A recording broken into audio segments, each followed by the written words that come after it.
গল্প ইলেকট্রিক্যাল মন। কলমে আরিশান নূর। দ্বিতীয় পর্ব। গতানুগতিকভাবে সময় দৌড়াচ্ছিল। সময় আটকে রাখার সুযোগ নেই কারো। সেকেন্ড পেরিয়ে মিনিট এবং মিনিট পেরিয়ে ঘন্টা পার হলো। সন্ধ্যার আগেই নিজের বাসার উদ্দেশ্য সমুদ্র বের হয়। তার উচিত ছিল আরও 1 ঘন্টা আগে বের হওয়া, কিন্তু সেটা নানান ফ্যাসাদে সম্ভব হয়নি। ঘড়ির কাঁটা জানান দিচ্ছে অলরেডি 6:30 বাজতে চলেছে। বিকেল থেকেই নাকি মেহেদির অনুষ্ঠান শুরু হয়ে গেছে। তার ইতিমধ্যেই বেশ ক্লান্ত লাগছে, মনে হচ্ছে একটু ঘুমিয়ে নিতে পারলে বেশ আরাম বোধ করত। আহা, কতদিন ধরে শান্তিমতো ঘুমায় না সে। রোডের সম্মুখে বাঁক নিতে নিতে হতাশাভরা দীর্ঘশ্বাস ফেলল সে। চোখ হঠাৎ করে জ্বালাপোড়া শুরু করে। চোখের সঙ্গে মনের কানেকশন দৃঢ়। যেমন দেখতে চায় তা দুচোখ খুঁজে বেড়ায়, কে জানি বলেছিল কথাটা। সম্ভবত কোনো দার্শনিক হবে বোধহয়। তাহলে কি চোখ জ্বালা পোড়ার অর্থ মন পোড়া? সে ভাবল, আগামীকাল তার বিয়ে। আর 24 ঘন্টাও বাকি নেই। সে কি পারবে সবকিছু সামলিয়ে উঠতে? কখনো হাঁপিয়ে গেলে? বিয়ের করার সিদ্ধান্ত কি তবে ভুল? নতুন করে জীবন গুছাতে গিয়ে কোনো রকমে ভুল করলে এর খেসারত কিভাবে দিবে? নিজের মনের সন্দিহান ভাবনাগুলো কার সাথে শেয়ার করবে? সে নিজেই পরিবারের সবার বড়। ফোঁস করে শ্বাস ফেলতেই তার মনে হলাও তার একসময়কার বেস্ট ফ্রেন্ড নীলার সঙ্গে কথা বলা যায়। কিন্তু নীলা নিজেই এখন প্রেগন্যান্সির লাস্ট মান্থ হয়ে আছে। তবুও গাড়ি এক সাইডে পার্ক করে নীলাকে কল লাগালো। বাসায় কারো সাথে কথা বলারও পরিবেশ নেই, এত হইচই চলছে। 3বার কল হতেই নীলা ফোন ধরল। সে ওপাশ থেকে এক্সাইটমেন্ট নিয়ে বলল, দোস্ত, কংগ্রাচুলেশনস। সরজি রে, তোর বিয়েতে অ্যাটেন্ড করতে পারছি না। তবে তোর ভাগ্নি নিয়ে একদম নতুন বউয়ের মুখ দর্শন করব। সমুদ্র বেশ নিস্তেজ গলায় বলে, দোস্ত, আমি একদম পাজেলড হয়ে আছি রে। কি করলাম, কি করব, কেমনে মানব, কিছুই মাথায় কাজ করছে না। যোগজেদের বসে বাবা মায়ের জন্য মায়া থেকে কিভাবে যে রাজি হয়ে গেলাম। এখন মনে হচ্ছে ভুল করছি কিনা। ও প্রান্ত থেকে নীলা এক প্রকার ঝগড়াটে কণ্ঠে গালি দিয়ে খুব জোরে জোরে ধমক দিয়ে বলে, তোর মাথা ঠিক আছে? রাত পার হলেই তোর বিয়ে। বেয়াদব! এখন এইসব মাথায় আনছিস কেন? সমুদ্র ক্লান্ত সুরে বলে, হুট করে এখন মনে হচ্ছে আমি যদি না পারি। কনফিউজও লাগছে খুব। আগের কথাও মনে পড়ছে খুব। নীলা আরেকটা ভয়ঙ্কর গালি দিয়ে বলে, তোর সমস্যা কি রে? ভালো একটা মেয়ের সাথে বিয়ে হচ্ছে, সুখে থাকার চেষ্টা কর। নীলা, দোস্ত, তুই আমার পরিস্থিতি বুঝতে পারছিস না। 1 বছরের বেশি হয়ে গেছে এখনো তুই মুভ অন করিস নাই। ছাগল নাকি? বিষয়টি মুভ অন করার সাথে সম্পর্কিত না। অ্যাকচুয়ালি প্রথমে তো আমি বিয়ের জন্য রাজি ছিলাম না। বাসায় এসব নিয়ে প্রচুর গ্যাঞ্জাম করতাম, পরে ওদের এনগেজমেন্টের ছবি দেখে এক প্রকার জেদ, প্রচুর ইগো কারণে বিয়েতে রাজি হয়ে যাই। তুই বলতে কি চাস? সায়নের সঙ্গে 2 দিন আগে কথা হলো। ওদের এনগেজমেন্ট ভেঙে গেছে। ভালোই হইছে। সমুদ্র ফোঁস করে দম ফেলল। নীলা তাকে বুঝবে না। ঘুরে ফিরে তাকেই দোষারোপ করবে, দরকার হলে গালিগালাজ করবে। সে খট করে মুখের উপর কল কেটে দেয়। সমুদ্র কি করবে? এতদিন ধরে অপেক্ষায় ছিল সে। ওর বিয়ে হলে পরে নিজে বিয়ে করবে, কিন্তু ও কেন হুট করে বিয়ে ভেঙে দিল, তাও তার বিয়ের ঠিক কটা দিন আগেই। ওর বিয়ে ভাঙ্গন কি কোনোভাবে তার আকদের সঙ্গে সম্পর্কিত? নানারকম উদ্ভট চিন্তার সমাপ্তির পর সে সিদ্ধান্ত নিল ওর সাথে একবার কথা বলা দরকার। না হলে সে নিঃশ্বাস নিয়েও শান্তি পাবে না। সে ফোন থেকে সরাসরি নাম্বারে কল লাগায়। 1বার, 2বার, 3বার কল হতেই ওপাশ থেকে মেলি সুরে কেউ কথা বলে উঠে।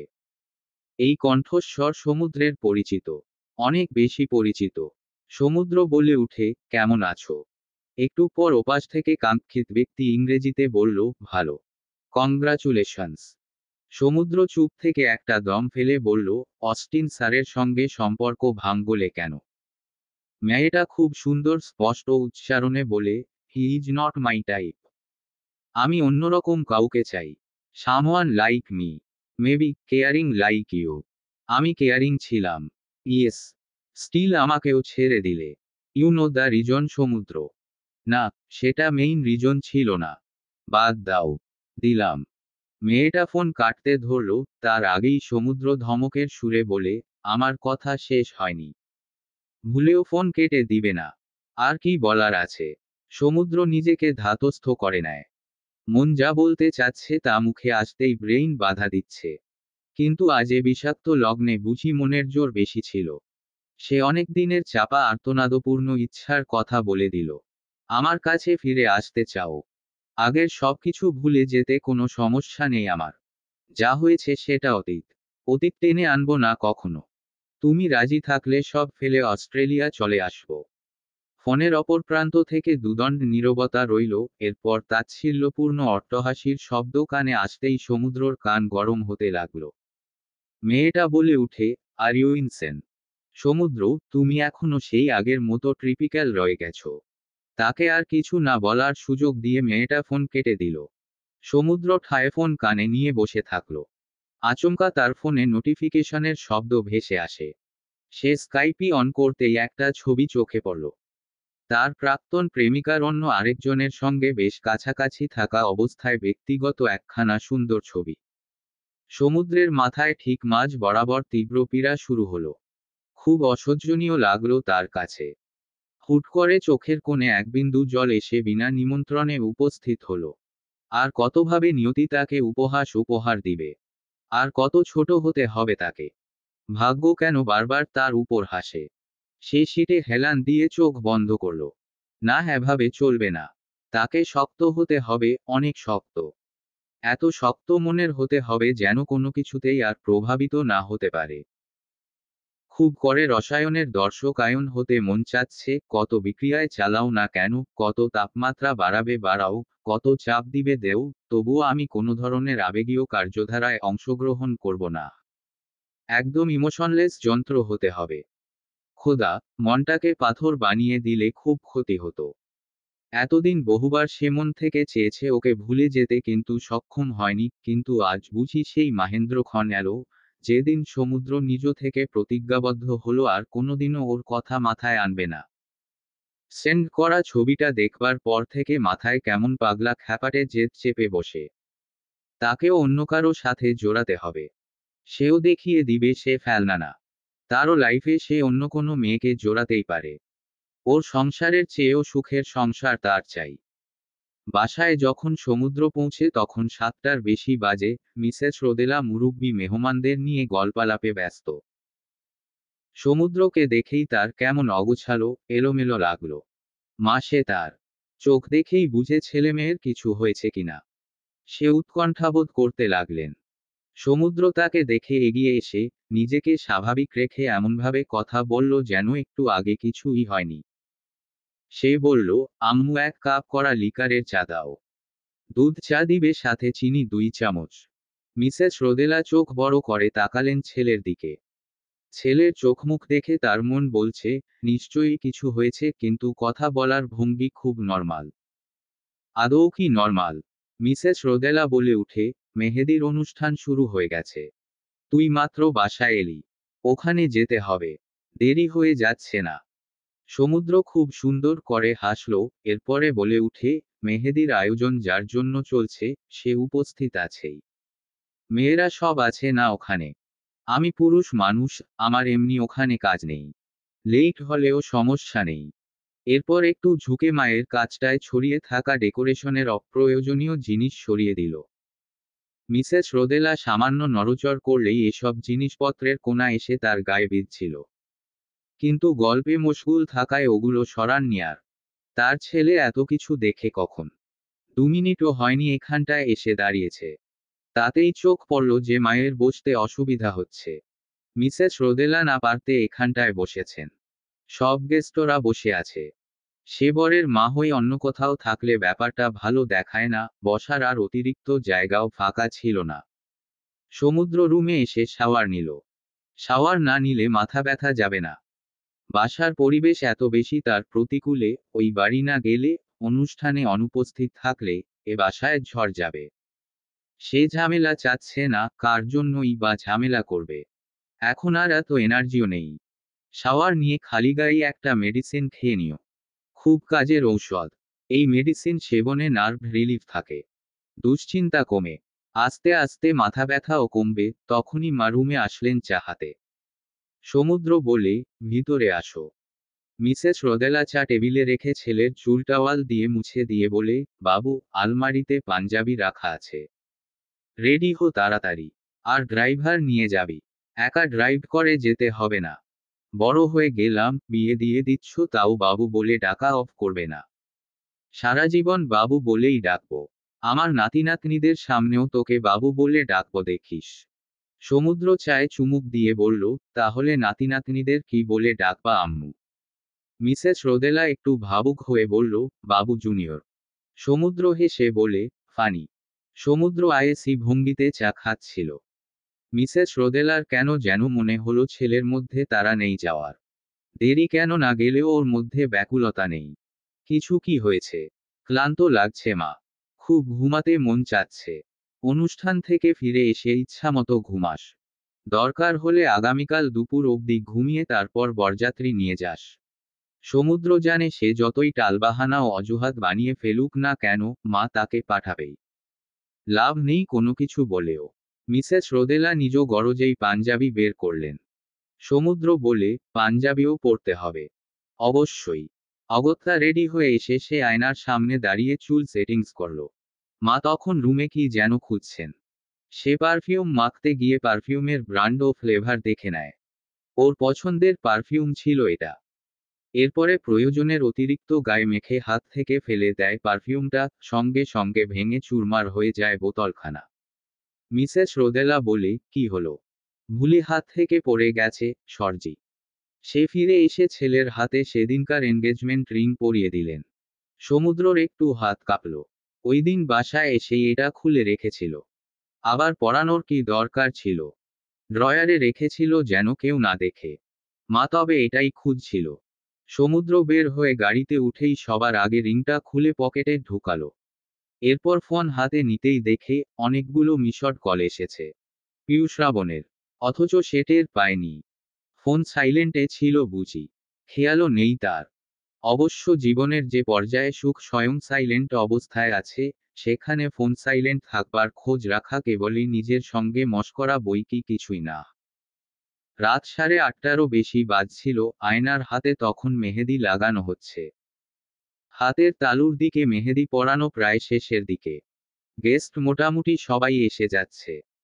কিন্তু আয়না একটু অস্থির চিত্তে ছাদের সদর দরজার দিকে তাকিয়ে আছে। সমুদ্র আসছেন না কেন এখনো? দেরি কেন করছেন উনি? সে একাই চিন্তিত না। সমুদ্রের বোন পিউকেও খুব আপসেট দেখাচ্ছে। সব আত্মীয়রা প্রশ্ন করছেন কেন ছেলে এখনো আসেনি। কোনো সমস্যা কিনা? তাদের কাছে উত্তর নেই। ফোনও ধরেনি যে আপডেট পাওয়া যাবে। আয়নার পিউয়ের জন্য মায়া লাগলো। মেয়েটার হাবভাব এমন যে বড় ভাই দেরি করাই সব দায় যেন ওর। আয়নার মনে হয়, সমুদ্র আর পিউ নিজের ভাই বোন না। হতেই পারে না। ইনফ্যাক্ট, সমুদ্র এই পরিবারের ছেলেই না। ওকে নিশ্চয়ই ব্রিজের সামন থেকে কুড়িয়ে এনেছে। না হলে এত মিষ্টি একটা ফ্যামিলির ছেলে এত তেতো কেন?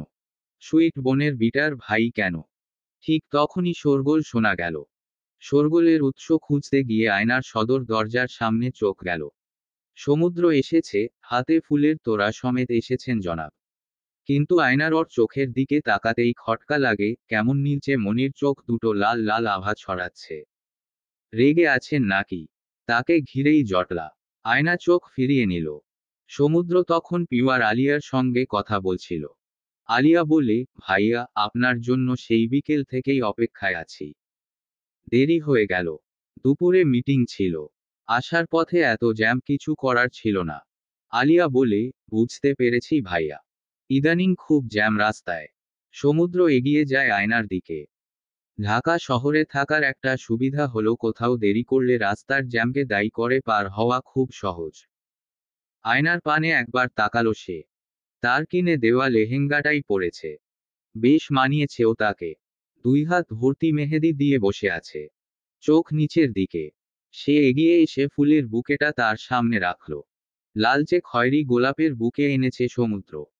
ওখান থেকে একটা লাল গোলাপ টেনে বের করে আয়নাকে দিল। আয়না হতভম্ব হয়ে তার দিকে চোখ তুলে তাকায়। সে কি ভুল দেখছে? সমুদ্র তাকায় ফুল দিচ্ছে। এ আদৌ সম্ভব? সমুদ্র বলল, বেশি লেট করে ফেললাম নাকি? মেহেদি পরা হাতে আয়না আলতো করে গোলাপ হাতে নেয়। মুখে কিছু বলল না। সেই পুনরায় বলল, একটু প্রবলেমে আটকা পড়েছিলাম। Hope so you will understand. মেহেদি আর্টস্ট বলে, ভাইয়া আপনি দেখছি দারুণ রোমান্টিক। দেরি করেছেন জন্য সর্জি গিফটও এনেছেন। বাহ, বাহ। আয়না তখন সমুদ্রের দিকে তাকালো। দুইজন দুইজনের দিকে তাকিয়ে থাকে 2 মাইক্রো সেকেন্ড। আর্টিস্ট মেয়েটা বুঝল মেহেদি দেওয়া হাতে ফুল ধরতে আয়নার অসুবিধা হচ্ছে। তাই সে বলে উঠে, ভাইয়া এত যত্ন করে ফুল দিয়েছে, আপু আপনি চুলে গুজে নেন গোলাপটা। দারুণ মানাবে আপনাকে। আপনার লেহেঙ্গার সঙ্গে ফুলটা যাবেও সেই রকম। আয়নার বাম কানের সাইডে খোপার সঙ্গে লাল গোলাপ বেঁধে দেওয়া হলো। গর্জিয়াস লেহেঙ্গার সঙ্গে আয়না একদম কোনো জুয়েলারি পরেনি। কাজেই ফুল গুজে দেওয়ায় যেন 16 আনা পূর্ণ হলো। সমুদ্র এক ধ্যানে তাকিয়ে থাকে। আলিয়া সেটা দূর থেকে লক্ষ্য করে বলে উঠে, ভাইয়া জানি আপা অনেক সুন্দরী। তাই বলে ফুল টাইম আপার দিকে তাকিয়েই থাকা লাগবে। সমুদ্র একটু নড়েচড়ে উঠল, এরপর বলল, আমি আসছি তো তোমার বোনকে দেখতে। মেহেদি পরছো তোমরা? আমার আর কি কাজ আছে? আলিয়া সহ বাকি সবাই বলল, ভাইয়া আপনিও মেহেদি পরেন তাহলে। সমুদ্র মুখ বাঁকিয়ে বলে, এই হোক, ছেলেরা আবার মেহেদি পরে নাকি? মেহেদি আর্টিস্ট বলে, আপুর নামটা আপনার হাতে লিখে দেই ভাইয়া। সমুদ্র আয়না দুজনে পিলে চমকে উঠে। সমুদ্র মনে হয় মেহেদি পরার কথা শুনে ভয় পেয়ে গেল। ওর অমন চেহারা দেখে আয়নার হাসি পায় বেশ। সমুদ্র অশান্ত অবস্থায় হাতের আঙুলে মোচড়াতে লাগে। রিংটা খুলে ফেললেও পরে কোনো এক কারণে আবারও এ বাসায় আসার আগে পরে নিয়েছে। সমুদ্রকে পুনরায় জোরাজোরি করা হয়। এবারে সে মুখ খুলল। বলে উঠে, হাতে নাম না লিখে মনে নামটা লিখে রাখলাম। প্লিজ হাতে মেহেদি না। আয়না তার এমন কথায় হালকা ভিমরি খায়। সমুদ্রের অবস্থা দেখে তারও মায়া হয়। বেচারা মেহেদি পরার ভয়ে কেমন চুপ সে গেছে। সে সমুদ্রকে ডিফেন্ড করে বলে, থাক তো, বাদ দাও। ওনার এসব মেয়ালি জিনিস পছন্দ না। মেহেদি আর্টিস্ট অনেক সময় নিয়ে আয়নার হাতে মেহেদি লাগিয়ে দিচ্ছিল। হাতের মধ্যখানে সমুদ্র নামটাও লিখে দিল। মেহেদি হাতে লাগানো শেষ করার নামও নেই আর্টিস্টদের মধ্যে। আয়নাও অতি আগ্রহী হয়ে বসে বসে মেহেদি লাগানো দেখছে। সমুদ্র নিজেই বিরক্ত হয়ে উঠে।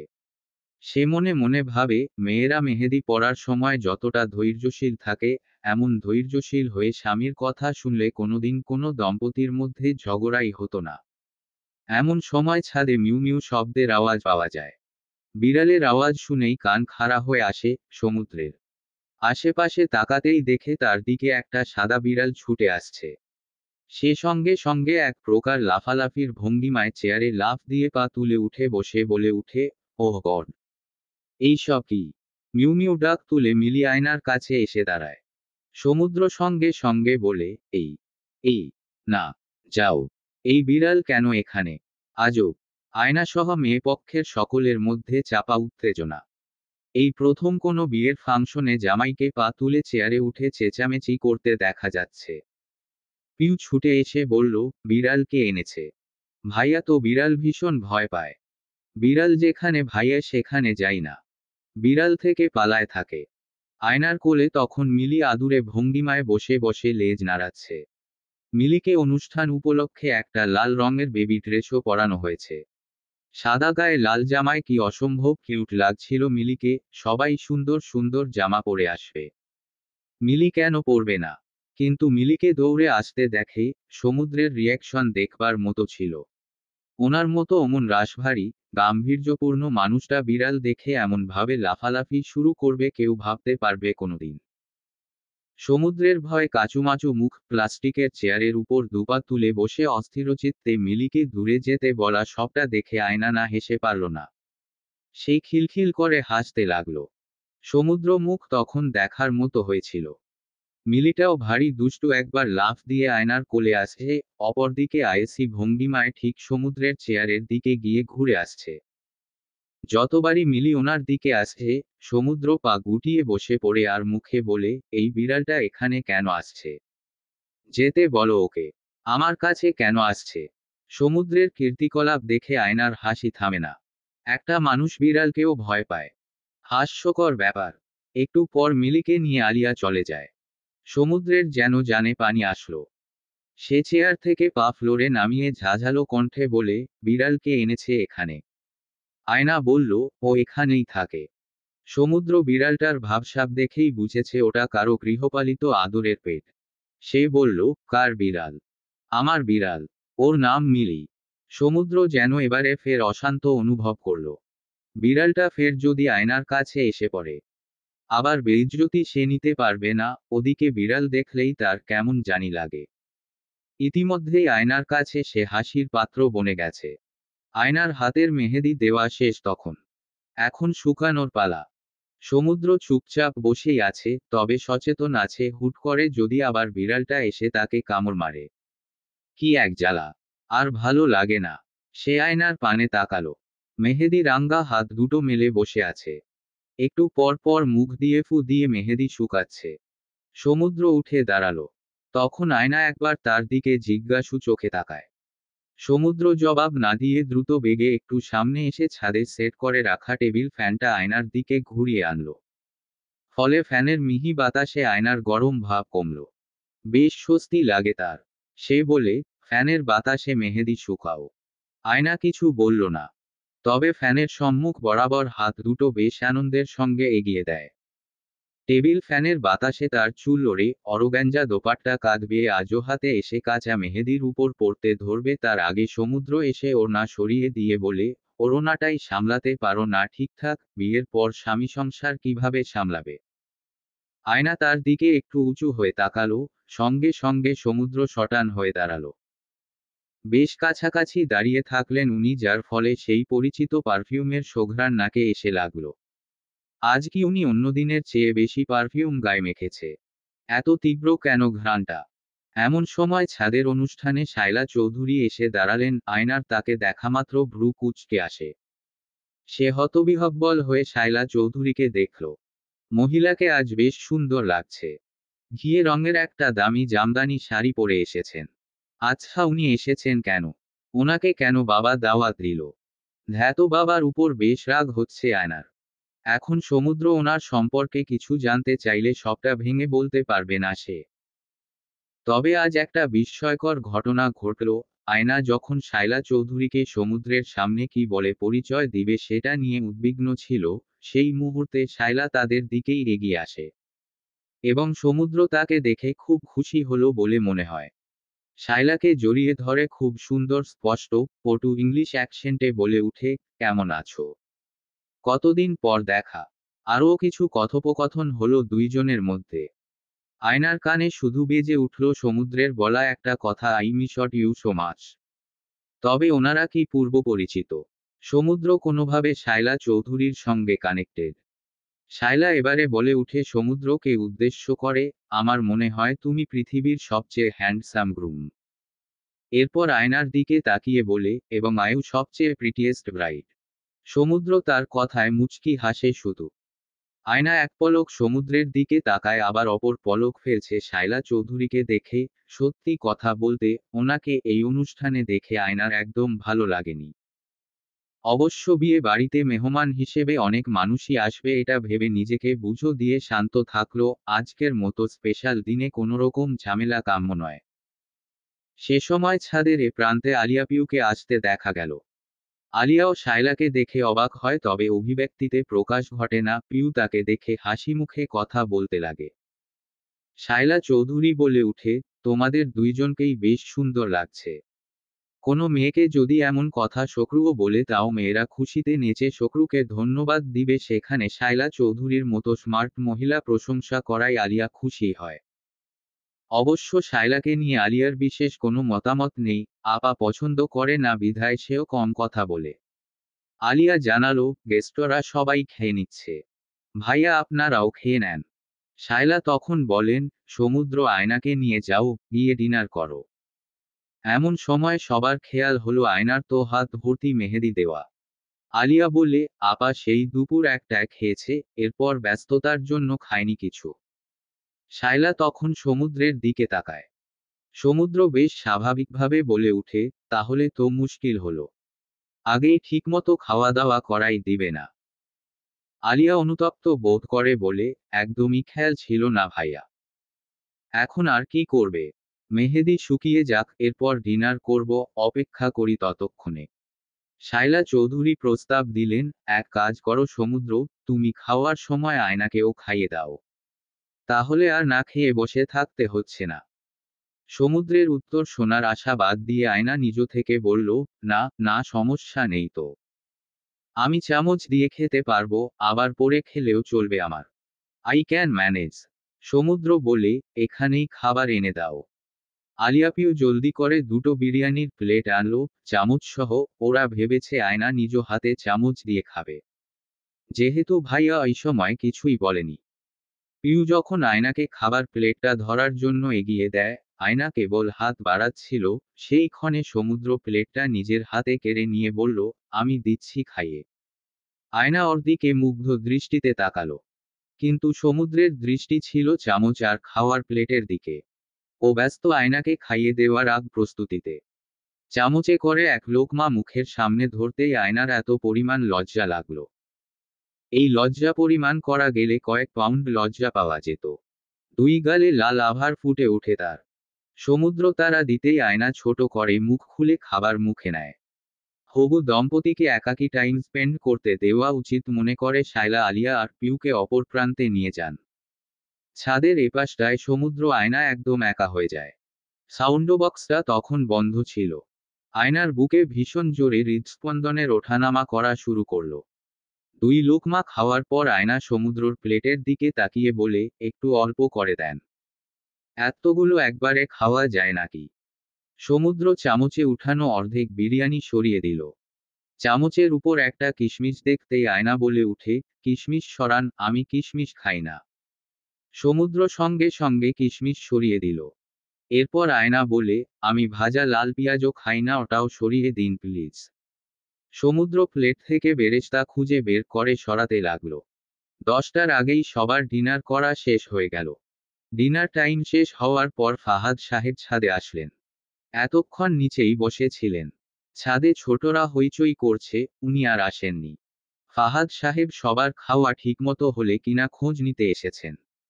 কিন্তু শ্রাবণ, পিউ, আলিয়া সহ আরও কয়েকজন ওদের কাজিন বায়না ধরল, রাতে ওরা সমুদ্রের বাসার ছাদে মুভি পার্টি করবে। চিপস, চকলেট, আইসক্রিম খাবে আর মুভি দেখবে, কিন্তু বিয়ের আগের রাতে মেয়েকে কোনোদিন শ্বশুরবাড়ি পার্টি করতে দেওয়ার মতো বাবা নন তিনি। তিনি আপত্তিও করলেন, রাজিও হলেন না। সমুদ্রও চায় না এসব করতে। সে সুযোগ বুঝে ফাহাদ সাহেবের সঙ্গে তাল মেলায়। ফলে সকল প্ল্যান ভেস্তে যায়। তবে পিউরা ভীষণ মন খারাপ করছিল জন্য শায়লা চৌধুরী বলে উঠে, তোমরা এখানেই আরও কিছুক্ষণ এনজয় করো। ল্যাপটপ এনে মুভি দেখো। সাউন্ড বক্সও আছে। আমি পিৎজা অর্ডার করে দিচ্ছি। নাই মামার চেয়ে কানা মামা ভালো, এই প্রবাদ মেনে ওরা রাজি হয়ে যায়। বড়রা সব চলে গেলে জোরে গান বাজানো হলো। আয়নার অবশ্য একটু অসুস্থ বোধ হতে লাগে, তবুও সে সবার সঙ্গে ছাদেই রয়ে যায়। সমুদ্র বলে উঠে, আমি নিচে গেলাম। একটা কাজ আছে। সমুদ্রের এসব আলগা জিনিসপত্র বেশ বিরক্ত লাগে। সে ফাহাদ সাহেবের সঙ্গে কালকের অনুষ্ঠান নিয়ে কিছু আলোচনা করবে। একা মানুষ সব সামলাচ্ছে। মেয়েগুলো ছোট ছোট, ওরা কি বা সাহায্য করবে? ওনাকে একটু হেল্প করলে তাও যা কাজ হওয়ার হবে। সদর দরজা খোলার আওয়াজে সমুদ্র সিগারেট পায়ে পিষে ফেলে বারান্দা থেকে উকি মারল। আয়না ছাদ থেকে এসেছে। সে দ্রুত পায়ে এগিয়ে এসে বলল, ব্যাচেলর পার্টি শেষ। আয়না বলে, আমার শরীর খারাপ লাগছে। তখনই পিউ, আলিয়া, শ্রাবণ এসে ঢুকল। শ্রাবণ বলে উঠে, ডাক্তার ভাই দেখো, রুগী আনছি। প্লিজ ভাবিকে ঔষধ খাইয়ে সুস্থ করে দাও। সমুদ্র তাকে অবলোকন করে বলে, রুমে গিয়ে এসি ছেড়ে বসো। আয়না নিজের রুমে এসেই ভারী লেহেঙ্গা পাল্টে সুতির জামা পরে ফ্রেশ হতে গিয়ে একবার বমি করে দেয়। মাথা ভীষণ ব্যথা করছে। মনে হচ্ছে অজ্ঞান হয়ে যাবে সে। পিওয়ালিয়া, শ্রাবণ ড্রয়িং রুমে অপেক্ষায় আছে। ফাহাদ সাহেব নিজের রুমের দরজা লাগিয়ে ঘুমাতে গেছেন। আর এদিকে সমুদ্র নিচে গেল। একটু পর ফিরে এসে ও শুধালো, আয়না কোথায়? আলিয়া উত্তর দিল, আপা রুমে। ভালোই অসুস্থ। বমি করেছে। প্লিজ দেখেন আপার কি হলো। সমুদ্র আয়নার রুমে ঢুকে যায়, ওরা কেউই ঢুকলো না। বাইরেই বসে থাকলো। সবার ভেতর চাপা দুশ্চিন্তা কাজ করছে। আয়না নিস্তেজগাহিল হয়ে বেডে পা তুলে বসে আছে। সমুদ্র আশায় সে নড়েচড়ে উঠল। এরপর বলে, আমার প্রচুর মাথা ব্যথা করছে, মনে হচ্ছে মাথা ব্যথাতেই ছিঁড়ে যাবে। আর কোনো সমস্যা? হিল পরার জন্য পাও ব্যথা। সমুদ্রর হাতে একটা কালো ব্যাগ ছিল। সে দুটো মেডিসিন বের করে বলে, খাও। আয়না বিনা বাক্য ব্যয়, এমনকি ঔষধের নাম অবধি না দেখে খেয়ে ফেলে বিছানায় শুয়ে পড়ল। সমুদ্র বের হয়ে যায়। আধা ঘন্টা পরে আবার আসবে। সত্যি যখন সে আধা ঘন্টা পর আয়নাকে দেখার জন্য যায়, তখন সে গভীর ঘুমে আচ্ছন্ন। সমুদ্র রিলিফ ফিল করে। যাক, ঘুমের ঔষধ খেয়ে আরামে ঘুমাচ্ছে। ফিরে যাওয়ার আগ মুহূর্তে খেয়াল হলো ওর পা ব্যথা ছিল। কালো ব্যাগটা থেকে একটা পেইন রিলিফ ক্রিম বের করে আয়নার সামনে এসে ফ্লোরে হাঁটু গেড়ে বসে। এরপর পায়ে মলম লাগিয়ে দিয়ে উঠে আসবার সময় দেখল, হাতের মেহেদি শুকিয়ে ঝরে পড়ছে। সমুদ্র হাতের উপর নকশা করা একটুখানি শুকনো মেহেদি সরিয়ে দেখল, মেহেদি একদম রং হয়নি। কেমন খুব মৃদু কমলা রঙের হয়েছে। কথায় যেন পড়েছিল, মেয়েদের বিয়ের মেহেদির গাঢ় রং তখনই হয়, যখন স্বামী ভালোবাসে অনেক। তবে কি প্রাচীনকালীন কুসংস্কারও কখনো কখনো সঠিক বলে? কে জানে। বিয়ের দিন সকাল 10টার পর আয়নার ঘুম ভাঙে। ঘুম থেকে উঠে তার বেশ সতেজ অনুভূত হলো। মাথা ব্যথা, খারাপ লাগা, এমনকি পা ব্যথা কোনো কিছুরই অস্তিত্ব খুঁজে পায় না শরীরে। বরং অন্যান্য দিনের চেয়ে বেশি ফ্রেশ লাগছে। সে আড়মোড়া ভেঙে ফোন হাতে নিয়ে দেখে সকাল 7:30টার দিকে সমুদ্রের একটা মিসড কল। তার গতকাল রাতের কথা মনে পড়ে যায়। সমুদ্র বোধহয় মেডিসিন দেওয়ার পরও কিছুক্ষণ পর আরেকবার এসেছিল রুমে। ওই সময় আয়নার চোখ ভর্তি ঘুম থাকলেও হালকা জাগ্রত ছিল সে। সমুদ্র যে তার পায়ে মলম লাগিয়ে দিয়েছিল সে খেয়াল আছে তার। আয়নার বিয়ের দিনের সকালটা বেশ ভালো গেল। ঘুম থেকে উঠে সে বাবার কাছে গেল। বাবা তুমুল ব্যস্ত থাকার পরও তাকে নিয়ে ব্রেকফাস্ট করতে বসলেন। আয়না বাবার সঙ্গে নাস্তা করল। আলিয়া এসে তার পাশে দাঁড়িয়ে বলে, আপা তোমার মেহেদি দেখি।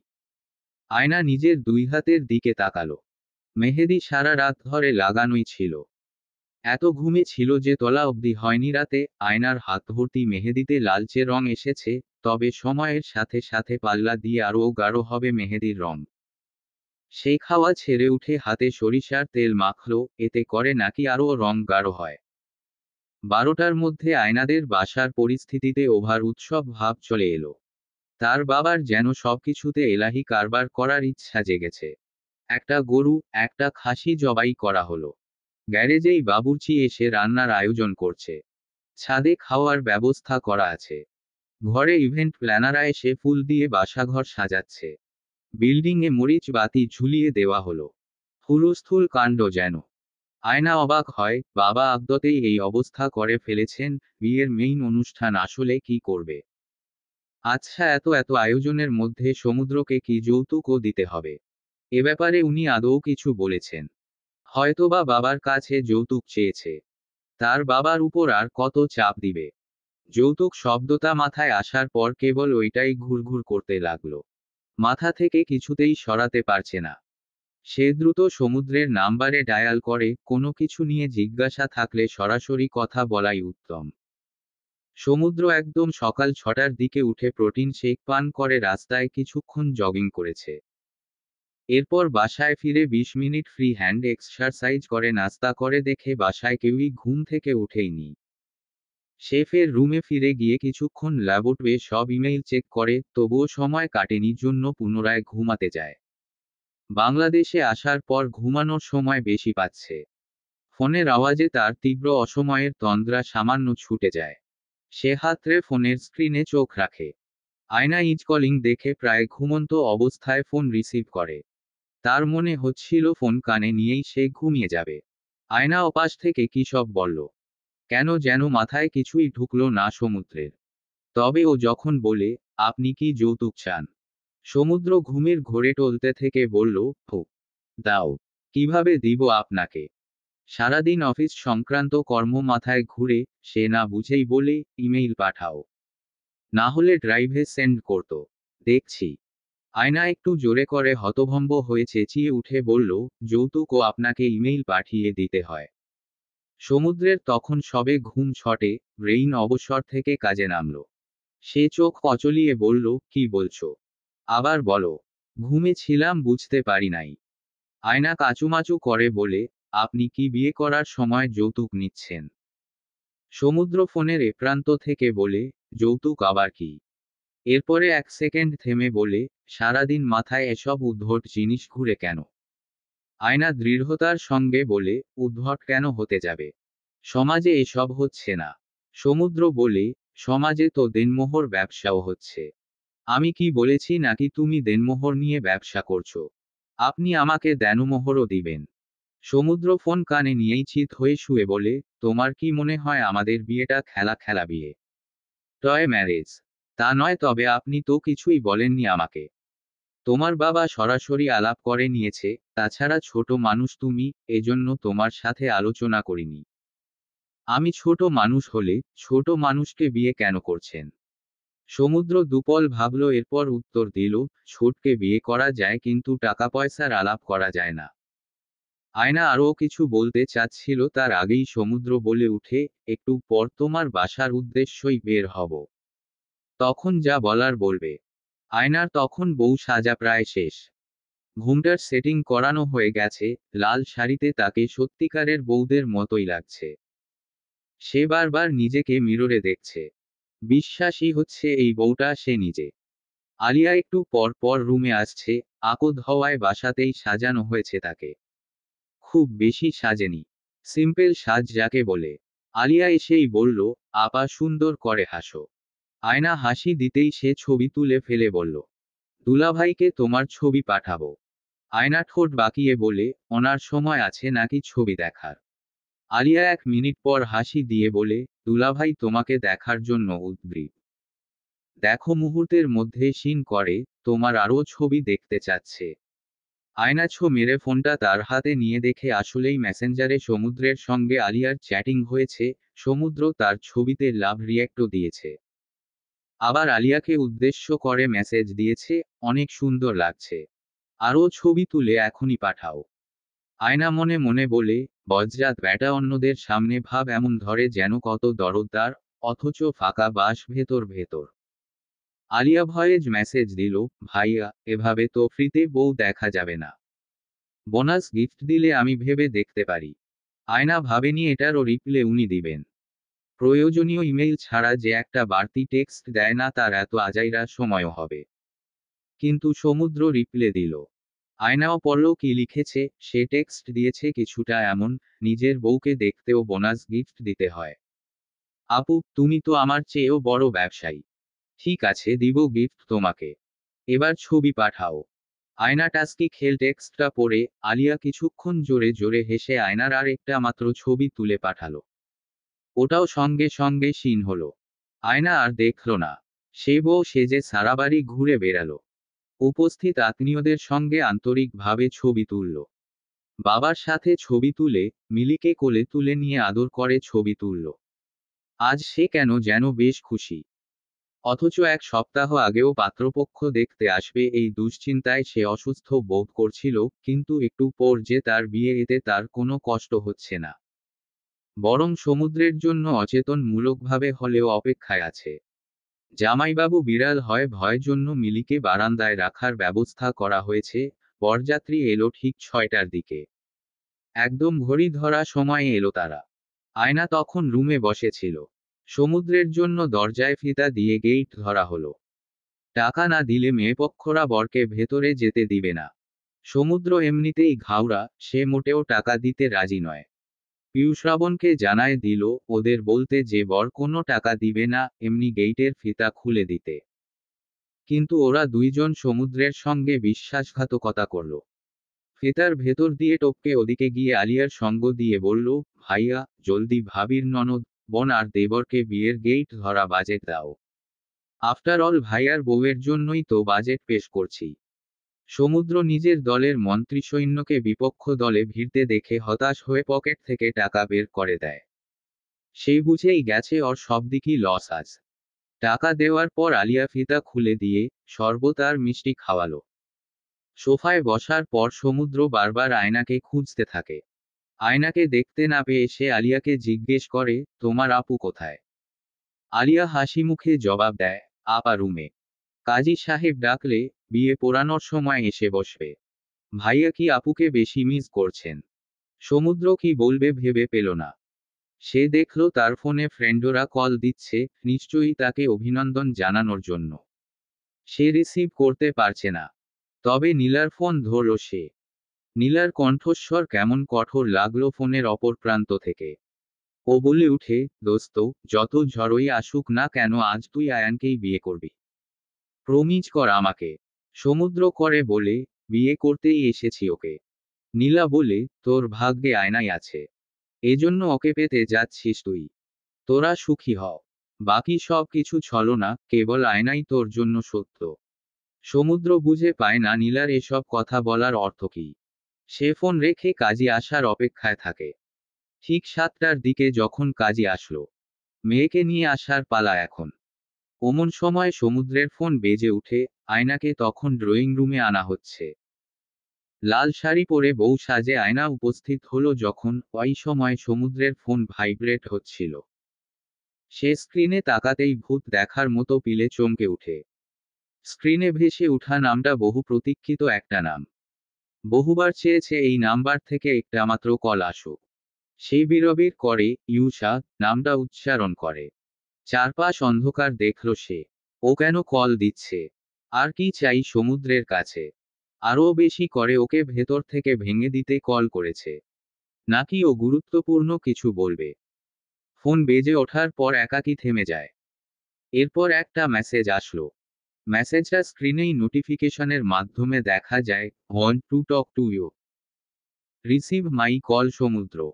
সমুদ্র মেসেজ দেখামাত্রই দাঁড়িয়ে গেল। উপস্থিত সবার চোখ গেল হবু বরের উপর। সমুদ্রের হাতে ফোন ছিল। সে এক কদম এগিয়ে এসে আয়নার সামনে দাঁড়িয়ে রইল কিছুক্ষণ। কিছু বলবে মন হয়। লাল টুকটুকে বউ সেজে আয়না এমনটা ভেবেই জিজ্ঞাসু দৃষ্টিপানে তার দিকে থমকে দাঁড়ায়। আজ ওনাকে এত বেশি সুন্দর লাগছে। সবার দৃষ্টি তখন সমুদ্রের দিকে। সে হাত এগিয়ে দিল। এটা ভদ্রতাসূচক, সব প্রোগ্রামেই বরকে এই টাইপ স্টাইলে কনেকে বিয়ের স্টেজে রিসিভ করতে দেখা যায়। আয়না আলতো করে হাত এগিয়ে দিয়ে তার হাতের উপর নিজের হাত রাখল। সঙ্গে সঙ্গে সমুদ্র হাতটা অনেক শক্ত করে ধরে নেয়। তার পানে তাকিয়ে একটা মিষ্টি হাসি উপহার দেয় আয়না। সঙ্গে সঙ্গে যেন সমুদ্রের বুকের মধ্যে তলপাড় শুরু হয়ে যায়। সে আস্তে ধীরে এগিয়ে নিয়ে গিয়ে আয়নাকে সোফায় বসিয়ে দিল। ওর আঁচল সোফায় তুলে দিয়ে এগিয়ে গিয়ে নিজের আসনে বসে পড়ে। তখনও ফোনে কল আসছিল। এক নজরে স্ক্রিনের দিকে তাকিয়ে পাওয়ার বাটন অফ করে দিয়ে পিউকে ইশারায় ডাকে। পিউ ভাইয়ের ডাকে এগিয়ে আসলে ওর হাতে নিজের ফোনটা দিয়ে বলল, তোর কাছে রাখো, ফোন অন করবি না। পিউ ভাবল হইচইয়ের মধ্যে হয়তো মোবাইল হারিয়ে যাবে, এজন্য ভাইয়া তাকে সাবধানে রাখতে বলছে। সে বন্ধ করা ফোন হাতে নিয়ে সামনে এসে দাঁড়ালো। সমুদ্রের যেন একটু ঘাম ছুটল কপাল বেয়ে। বিয়ের সময় সবারই একটু নার্ভাস লাগে, তার উপর যদি অতীতের পিছুটান হাতছানি দিয়ে ডাকে। কাল অবধি মনের মধ্যে অনেক সংকোচ ছিল তার। কিন্তু আজ মনে হচ্ছে বিয়েটা না করলে সে সারা জীবন কারো কাছে অপরাধী হয়ে বাঁচবে। নিজে প্রতারণার শিকার হয়েছে, সে জানে একটা ধোঁকা কিভাবে সারা জীবনের কান্না হয়। অন্য কাউকে ওই মরণ যন্ত্রণা দেওয়া নিছক পাপ ছাড়া কিছুই না।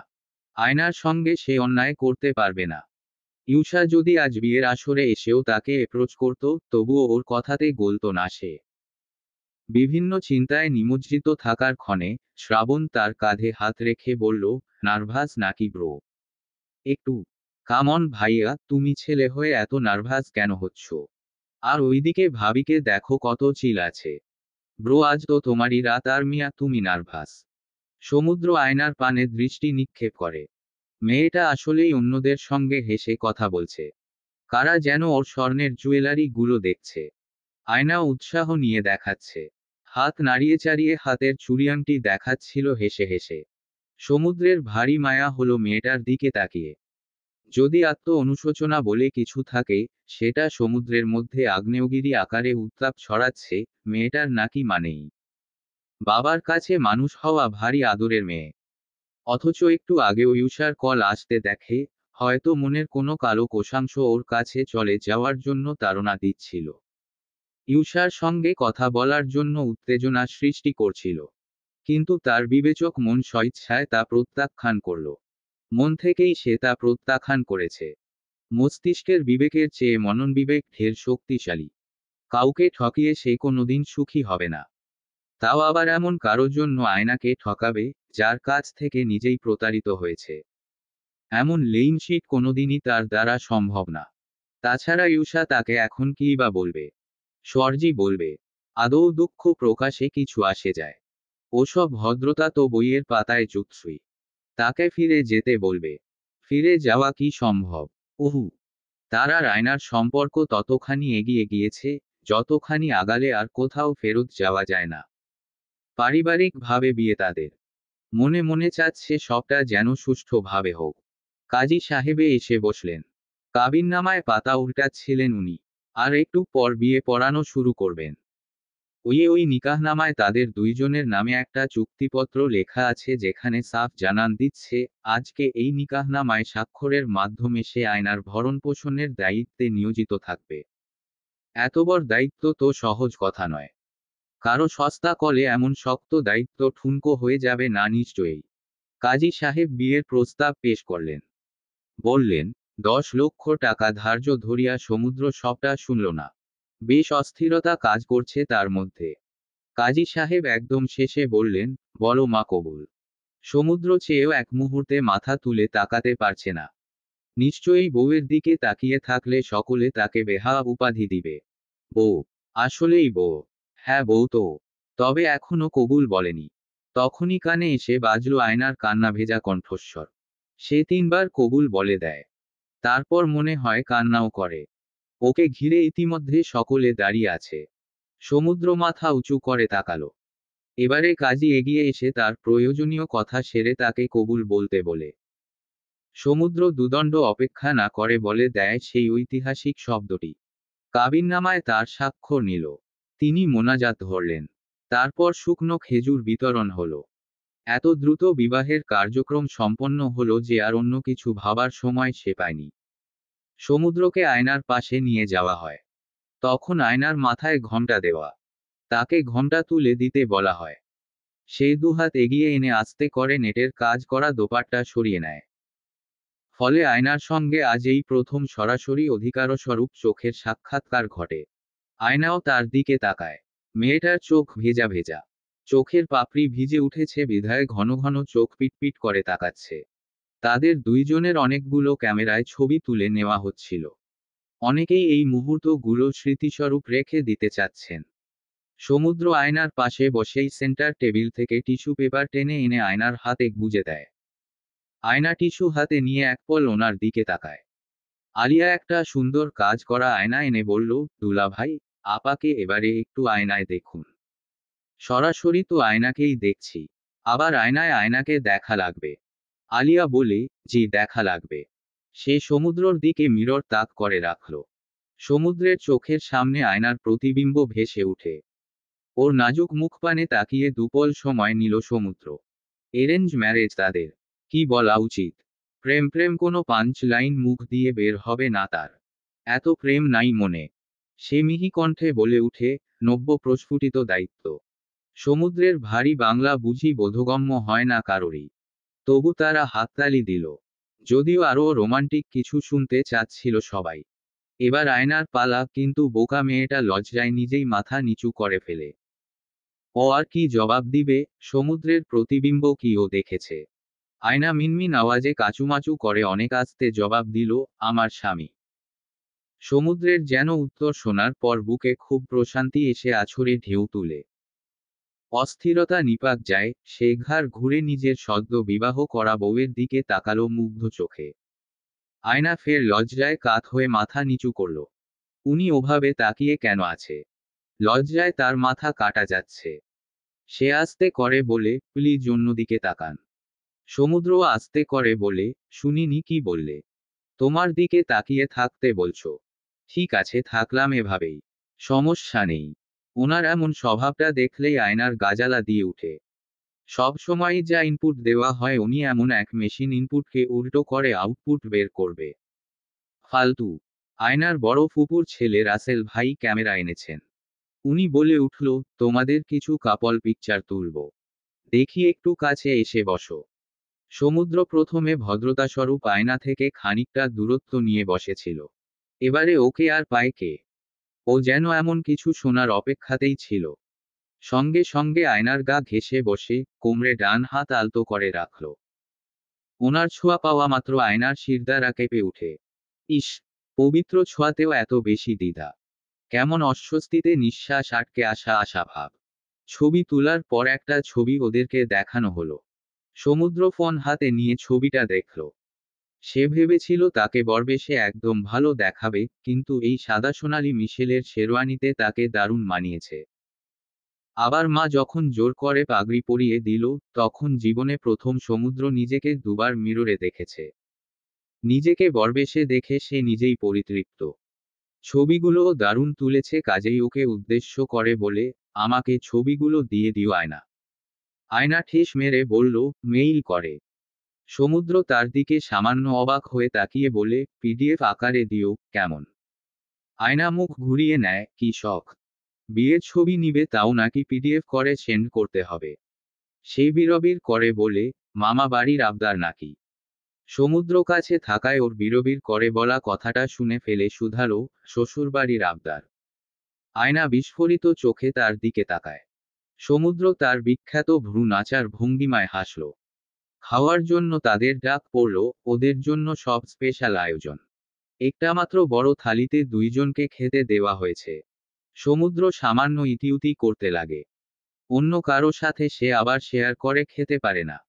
তবে আজ সে চুপচাপ থাকল। তার বাড়ির আত্মীয় স্বজনরা খেয়ে নিয়েছে, মাকে দেখা যাচ্ছে সবার গল্প করছেন। মা যে অনেক খুশ সেটা তার অভিব্যক্তিতেই প্রকাশ পাচ্ছে। আর তার বাবা ইশরাক রহমান আয়নার দাদার সঙ্গে বসে কথা বলছে, শায়লা চৌধুরীও উপস্থিত আছেন। ঘরোয়া আয়োজন হওয়ায় আত্মীয়রা নিজেদের মতো গল্প করছেন। আয়নার ফুপু খাওয়ার সময় দাঁড়িয়ে থাকল। যদিও তারা দুইজনের কেউই ঠিকঠাক খেতে পারছে না। ফুপু বললেন, জামাই বাবা, আয়ু কিন্তু আমাদের খুব আদরের বাচ্চা। ছোট মানুষ কিন্তু ওকে তুমি যত্নে রাখবে। এমন সময় আয়নার দাদি, সেকালে চিন্তার সরল মনের বৃদ্ধা বলে উঠে, কে ছোট মানুষ? জামাই বাবুর সঙ্গে আয়ুর 2টা বছর আগে বিয়ে দিলে আজ আয়ুর কোলে একটা দুধের বয়সী খোকা থাকত। আয়না এমনিতেই লজ্জা পাচ্ছিল। দাদির এমন বেফাস কথায় তার মুখ চোখ লজ্জায় একদম টমেটো বনে যায়। ইস, দাদি কেন এসব কথা বললেন? এখন কিভাবে সে ওই বজ্জাত লোকটার দিকে তাকাবে? সমুদ্রও যেন সামান্য চঞ্চল দৃষ্টি ফেলে নানান দিকে। আয়নার ফুপি বলে উঠে, আম্মা কি যে বলো না। দাদি এবারে সমুদ্রের সামনে এসে দাঁড়িয়ে মাথায় হাত বুলিয়ে দিয়ে বলে, জামাই বাবা, বলো তো আমাদের আয়ুর এবার তাড়াতাড়ি কোলপূর্ণ না উচিত না? সমুদ্র ভ্যাবাচেকা খেয়ে উঠে, বুঝো পায় না কেমন জবাব দিবে। তাই থেমে থেমে বলে, জি, তা তো অবশ্যই। দাদি হাসি মুখে বলল, তাড়াতাড়ি আমাদের আয়ুর কোলে তাহলে একটা পুতো আনো বাবা। এবারে দাদি কথায় ছেলে হওয়া সত্ত্বেও নিজেরই লজ্জা লাগলো তার। এসব কি যে বলে মুরুব্বি বৃদ্ধরা। স্পার্মও 1.5 মাস সময় নেয়, অথচ বৃদ্ধা দাদি 1.5 মিনিটও সময় দিচ্ছেন না। তারা এমনিতেই খেতে পারছিল না, এমন রসালো আলাপে কেবল চামচ নড়াচড়া করতে থাকে। আয়নার ফুপি বলে উঠে, আরে না আম্মা, এত আগেই বাচ্চা কাচ্চা নেওয়ার দরকার নাই। আগে ওরা নিজেরা নিজেদের লাইফ এনজয় করুক। বাচ্চা কাচ্চা নিলে দুধ খাওয়াইতে আর প্যাম্পোপাস পরাতেই দিনরাত যাবে। আয়নার আর এক মুহূর্ত এসব শুনতে ইচ্ছা করছে না, লজ্জায় শরমে গা গরম হয়ে আসছে। মনে হচ্ছে, এখনই মাটি ফাঁকা হয়ে যাক, সে মাটির নিচে গিয়ে কিছু দিন পালিয়ে থাকবে। সমুদ্র তাদের কথায় সামান্য হাসল। এরপর আয়নাকে আস্তে করে বলে, এত যে লজ্জায় লাল হচ্ছ। পরে সালাদে টমেটো চাইলে ওনারা ভুল করে তোমার গালটা খেতে দিয়ে দিবে তো? তখন কি করব আমি? হু, কেমন বদমাশ লোক! ইচ্ছে করে ঝালানো হচ্ছে। উফ, এত অসহ্যকর কেন উনি? খাওয়ার পর্ব শেষ করে যখন আয়না বসা থেকে উঠে দাঁড়ালো, বিশাল এক বিপত্তি ঘটল। আয়নার ঘোমটার কোণা গিয়ে সমুদ্রের হাতঘড়ির চেইনের সঙ্গে আটকে যায়। কি এক ঝামেলা! আয়না বাম হাত দিয়ে ঘোমটা ধরে টানাটানি করা শুরু করে, কিন্তু লাভের মধ্যে লাভ যা হলো আরও প্যাঁচিয়ে গেল ঘড়ির চিকন চেইনের সঙ্গে। সে কি করবে বুঝে পায় না। আস্তে করে বলে, আপনার ঘড়িটা খুলে ফেলেন না। কেন? দেখছেন না, আপনার ঘড়ির সঙ্গে আমার আঁচল আটকে গেছে। সমুদ্র আয়েশি ভঙ্গিতে বসে বলে, এভাবেই থাকুক। সমস্যা কোথায়? সমস্যা আপনার মাথায়। গোটা তুমি সহ তোমার আঁচলও তো দূরত্বে চাইছে না। আর দোষ দিচ্ছ আমাকে। ২রা অক্টোবর তারিখটা যেন ভীষণ অভিশপ্ত হয়ে ঠেকল ইউষার কাছে। এতবার কল মেসেজ দেওয়া সত্ত্বেও সমুদ্র তার ফোন রিসিভ করেনি, বরং ফোন বন্ধ দেখাচ্ছে। একটু আগেই তাদের পুরাতন ফ্রেন্ডস স্কোয়াদ গ্রুপটায় তাদেরই এক ফ্রেন্ড সমুদ্রের বিয়ের ছবি সেন্ড করল। সেটা দেখার পর থেকে কোনো কিছুই ভালো লাগছে না ইউষার। সমুদ্রের আসলেই বিয়ে হয়ে গেল আজ। তার বিশ্বাস হচ্ছে না। সে মানতেও পারছে না সমুদ্র অন্য কাউকে বিয়ে করবে। এতদিন যাবৎ ভেবে এসেছে সমুদ্র কেবল তারই ছিল। কিন্তু আজ থেকে সমুদ্র অন্য কারো। ওরা ডিরেক্ট বিয়ে করে নিল কেন? ইউষা হাতে থাকা ফোনটায় ওদের বিয়ের ছবি আরেকবার দেখে একা একা বলে উঠে, মেয়েটা কি খুব সুন্দর। আমার থেকে বেশি সুন্দরী তো নয়। তাহলে কেন সমুদ্র তার ফোন না ধরে, তার কথা না শুনে এই মেয়েকে বিয়ে করে নিল? সমুদ্র না আগে বলতো সে ইউষাকে ছাড়া বাঁচবে না। আজ কি হলো তবে? সে প্রচণ্ড শব্দ করে ফোনটা ফ্লোরে চটকা মারে। এরপর গম্ভীর মুখে বলল, ফাক হিজ ম্যারিড লাইফ। রাত তখন 10টা বাজছিল। সন্ধ্যার পর থেকে আবহাওয়া বেশ খানিকটা খারাপ হতে থাকে, ঝড়ো বাতাস বইছিল। শীতল, মিহি, হিমেল হাওয়ায় মন খারাপের সুবাস ছিল বুঝি। থেকে থেকে মেঘ চমকাচ্ছিল। বিজলি পড়ার শব্দ কানেও এসেছে বার কয়েক। সমুদ্রকে বাসর ঘরে বসতে দেওয়া হলো। আজকে আকদ ছিল জন্য বউ নিয়ে শ্বশুরবাড়ি যাওয়া হবে না। ফলাফল সমুদ্রই আজকে তার শ্বশুরবাড়ি রাত্রি যাপন করবে। সে অনুযায়ী পরিকল্পনা মাফিক আয়নার রুমেই সুন্দর করে ফুল দিয়ে একদম সিম্পল ভাবে সাজানো হয়েছে। অতিরঞ্জিত কিছুই নেই। তবুও কেমন বিশেষ কিছুর শোভা পাওয়া যাচ্ছে। শোভাবর্ধক ট্রেতে একপাশে বাদাম আর একটা কাচের গ্লাসে গরম গরম দুধ সঙ্গে হলুদ কেশর মিশিয়ে দিয়েছে, সেটা রাখা হয়েছে। ট্রেতে গোলাপের লাল পাপড়ি ছড়িয়ে রাখা। এমনকি বেডের কভারের উপরেও ফুলের পাপড়ি দিয়ে সাজানো। এবং বাড়তি বলতে সেন্টার টেবিলে একটা ফুলের বুকে রাখা। অমনি সময় আয়নাকে এ ঘরে আনা হলো। সঙ্গে ওর দাদি আর ফুপু ছিল। ওর শাড়ি বদলিয়ে দেওয়া হয়েছে। শাড়ির কথা মনে পড়তেই সমুদ্রের চাপা হাসি চলে আসলো। ঘড়ির চিপায় আটকে যাওয়ায় আর কোনোভাবেই ঘণ্টার আঁচল চেইন থেকে মুক্ত করা যাচ্ছিল না। সবার চোখে পড়ার সঙ্গে সঙ্গে সমুদ্র ঘড়ি খুলে ফেলেছিল। পরে আঁচলের সাইড কেটে ফেলা লেগেছে, আপাতত সে দরজার দিকে তাকায়। আয়নাকে সুতির একটা গোলাপি রঙের শাড়ি পরানো হয়েছে। চুল খোপা করেছে ও। সমুদ্রের মনে হলো অন্যান্য দিনের চেয়ে আজ ওকে বেশ বড় লাগছে। মাত্র ইঞ্জিনিয়ারিং সেকেন্ড ইয়ারের স্টুডেন্টও। তবে এই মুহূর্তে বয়সে বেশ বড় লাগছে। দাদি আবার রুমে ঢোকার আগে ওর মাথায় আঁচল তুলে দিল। এরপর রুমে আসতেই সমুদ্র নড়েচড়ে উঠল। সে বুঝে পায় না এমন পরিস্থিতিতে কি করা উচিত। জীবনে প্রথমবার এমন পরিস্থিতিতে পড়েছে, তাই সম্পূর্ণ ক্লুলেস। দাদি আয়নাকে টেনে সমুদ্রের সামনে দাঁড় করিয়ে বলল, জামাই বাবা, এই তোমার বউকে তোমার কাছে দিয়ে গেলাম। তুমি তোমার বউকে বুঝায় নাও। এমন কথার বিপরীতে কি বলা দরকার সমুদ্র বুঝে পায় না। সে মাথা চুলকানো শুরু করে। আয়নাও মাথা নিচু করে গুটিসুটি পায়ে দাঁড়িয়ে থাকলো। ফুপি পরিবেশ হালকা করার জন্য আয়নাকে সমুদ্রের পাশে বসিয়ে দিয়ে দুইজনের হাত একসঙ্গে করে বলে, তোমরা সব সময় হাসি খুশি থাকো। সমুদ্র সৌজন্যতার হাসি হাসে। আয়নার তখন লজ্জায় ঠোঁট তিরতির করে কেঁপে উঠে। ওনারা যাওয়ার সময় দরজা লাগিয়ে দিয়ে যায়। চোখের সামনে ঘরে কেবল দুজন প্রাণী উপস্থিত থেকে গেল। সমুদ্র হাত ছাড়ছে না দেখে ওর বেশ অস্বস্তি হতে লাগে। সে আলতো করে সরাতে চাইলে সমুদ্র আরেকটু চেপে এসে বসে বলল, সেদিন সরল মনে আঘাতপ্রাপ্ত কপালে হাত বুলাতে চেয়েছিলাম, কেমন চুড়াইলের মতো বিহেভ করলে। দেখো আজ তোমার বাড়ির মানুষজন তোমাকে আমার কাছে রেখে দিয়ে চলে গেল। আয়না তার চোখের দিকে তাকায়। সমুদ্র বলে উঠে, this is the power of marriage. Ayna মনে মনে ভাবে আসলেই তো তাই, এতদিন বাবা কঠোরভাবে বলে আসলো কলেজ ভার্সিটিতে কোনো প্রেম প্রেম না করতে, ছেলেদের সঙ্গে মেশা একেবারেই যাবে না, আর আজ আয়োজন করে তাকে একটা ছেলের সঙ্গে পাঠায় দিচ্ছে। তবে আয়না বলে উঠে, আপনি আমাকে চুড়াইল বললেন। ঠিক তা বলিনি। তাহলে কি বলতে চাইছিলেন? সমুদ্রের কাছে বুঝি কোনো যুক্তি নেই বিধায় সে টপিক চেঞ্জ করে বলে উঠে, যাও ট্রেটা এখানে নিয়ে আসো। আয়না ট্রের দিকে তাকায়। ওনার এখন খেতে হবে কেন? একটু আগেই কতগুলো খাবার খেল। সে হাত বাড়িয়ে ট্রে আনে সমুদ্রের সামনে। আয়না ট্রে হাতে বসে থাকে। সমুদ্র আয়েসি ভঙ্গিমায় একটা বাদাম তুলে নিয়ে মুখে পুরে, তারপর বারান্দার দিকে তাকিয়ে দেখে বেশ জোরে বাতাস বইছে। আজ বোধহয় জোরে করে বৃষ্টি হবে। কে জানে। তারপর দুধের গ্লাস হাতে তুলে নিয়ে বলল, শোয়ার আগে গরম দুধ খেলে ঘুম ভালো হয়। তোমার ঘুমের সমস্যা আছে। আয়না ট্রে হাতে মাথা নাড়িয়ে জানান দিল তার ঘুমের সমস্যা হয় না। সমুদ্র ঢক ঢক করে সম্পূর্ণ দুধ খেয়ে ট্রেতে রেখে দেয় গ্লাস। আয়না যখন ট্রে টেবিলে রাখতে পা বাড়ায় উনি বলে উঠে, গরম দুধের আরও একটা বিশেষ উপকারিতা আছে যেটা রাতে বেশ কাজে আসে। আয়না বুঝল না সমুদ্র কি বলছে। বারান্দার দরজা খোলা ছিল। হুড়হুড় করে বাতাস আসছিল। সেই সময় আকাশ ভেঙে বৃষ্টি নামার আওয়াজ পাওয়া যায়। সে এগিয়ে এসে দাঁড়ায় এবং বলল, আপনি ফ্রেশ হবেন না? না। সে কি কেন? এক্সট্রা কোনো কাপড় আনা হয়নি?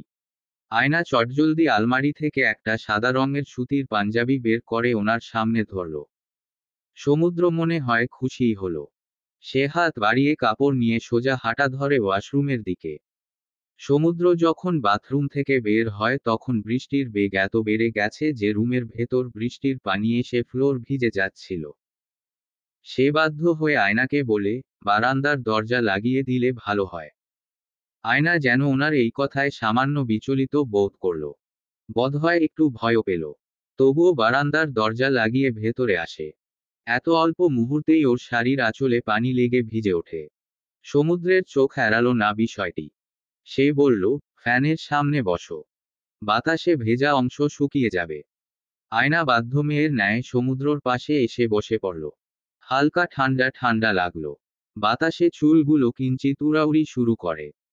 সে চুল সামলাতে ব্যস্ত হলে আঁচল ওড়ে, আবার আঁচল সামলাতে গেলে চুল বাতাসে নাচানাচি শুরু করে, কি এক মুসিবত। ওনার উপস্থিতি যেন আয়নাকে ভেতর থেকে গুড়িয়ে দিচ্ছে। সবকিছুতেই এলোমেলো হয়ে যাচ্ছে। যা করতে যাচ্ছে সেটা করতে পারছে না। আয়নার ধারণা হলো সমুদ্র নিশ্চয়ই তাকে দেখে তাচ্ছিল্যের হাসি দিচ্ছে। মনে মনে ভাবছে মেয়েটা গুড ফর নাথিং। সমুদ্র নিজের হাত বাড়িয়ে ওর শাড়ির নরম আঁচলখানা মেলে ধরল। ফ্যানের বাতাসে আঁচল তিরতির করে নড়তে থাকে। নাকি আয়না কেঁপে উঠছে বোঝার উপায় নেই। সমুদ্র তখনও ওর আঁচল সমেত ধরে বসে আছে। আয়না ভুলেও ওনার দিকে তাকাচ্ছে না। সমুদ্র তাকে উদ্দেশ্য করে বলল, তোমার দাদির কথা শোনা যাবে না। আয়না তার দিকে ভ্রু কুঁচকে তাকালো।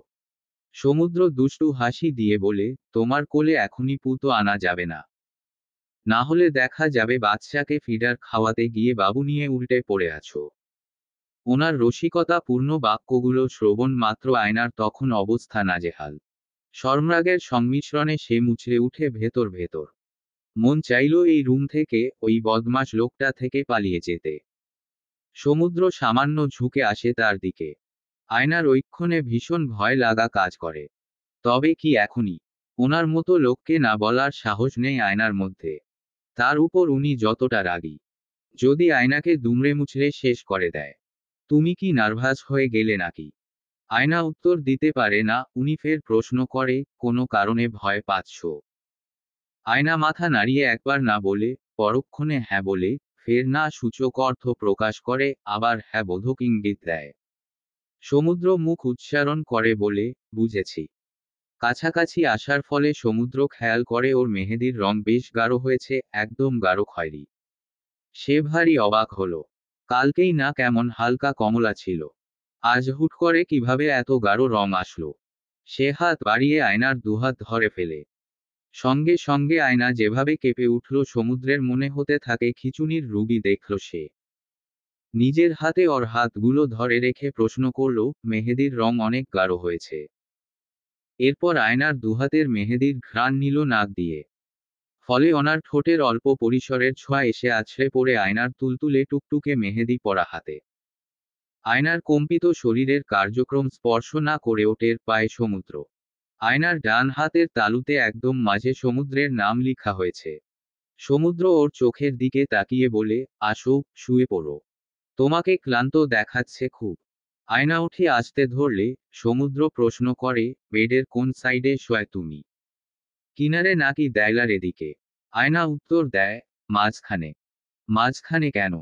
মনে হয় কিনারে শুলে বেড থেকে পড়ে যাব। তুমি দেয়ালের দিকে শয় তাহলে। আয়না উঠে গিয়ে লাইট অফ করে দিয়ে ড্রিম লাইট জ্বালিয়ে দিল। সমুদ্র প্রশ্ন করে, ড্রিম লাইট কেন আবার? আয়না বেডে এসে বসে জবাব দিল, আমি অন্ধকারে শুই না তো এজন্য। সমুদ্র পড়ল বিরাট বিপাকে। এমনিতেই ব্রেক আপের পর থেকে তার তন্দ্রার সমস্যা। ঔষধ নিয়েও কখনো ঘুম পূরণ হয় না। তার উপর নতুন বিছানা, নতুন গন্ধ। ড্রিম লাইট জ্বলতে থাকলে চোখের পাতাই বন্ধ হবে কিনা সন্দেহ। তবে ড্রিম লাইট অফ করে দিতে বলল না সে। মেয়েটা এমনিতেই তাকে বাঘুসিংহ ভেবে ভীষণ ভয় আছে, চাপে আছে। আবার রুম অন্ধকার করতে বললে ভয় কেঁদে ফেলতেই পারে। আয়নার জন্য এটা অস্বাভাবিক কিছু হবে না। আয়না তাকে টপকে বেডের ওদিকে বসে পড়ে, সমুদ্র তার দিকে একবার তাকিয়ে অন্য দিকে ঘুরে শুয়ে পড়ে, এরপর আয়নার দিকে ঘুরে বলে উঠে, রিল্যাক্স, আমি চাই না কালকে সকালে তোমার জ্বর আসুক। Cool down. আরাম করে ঘুম দাও।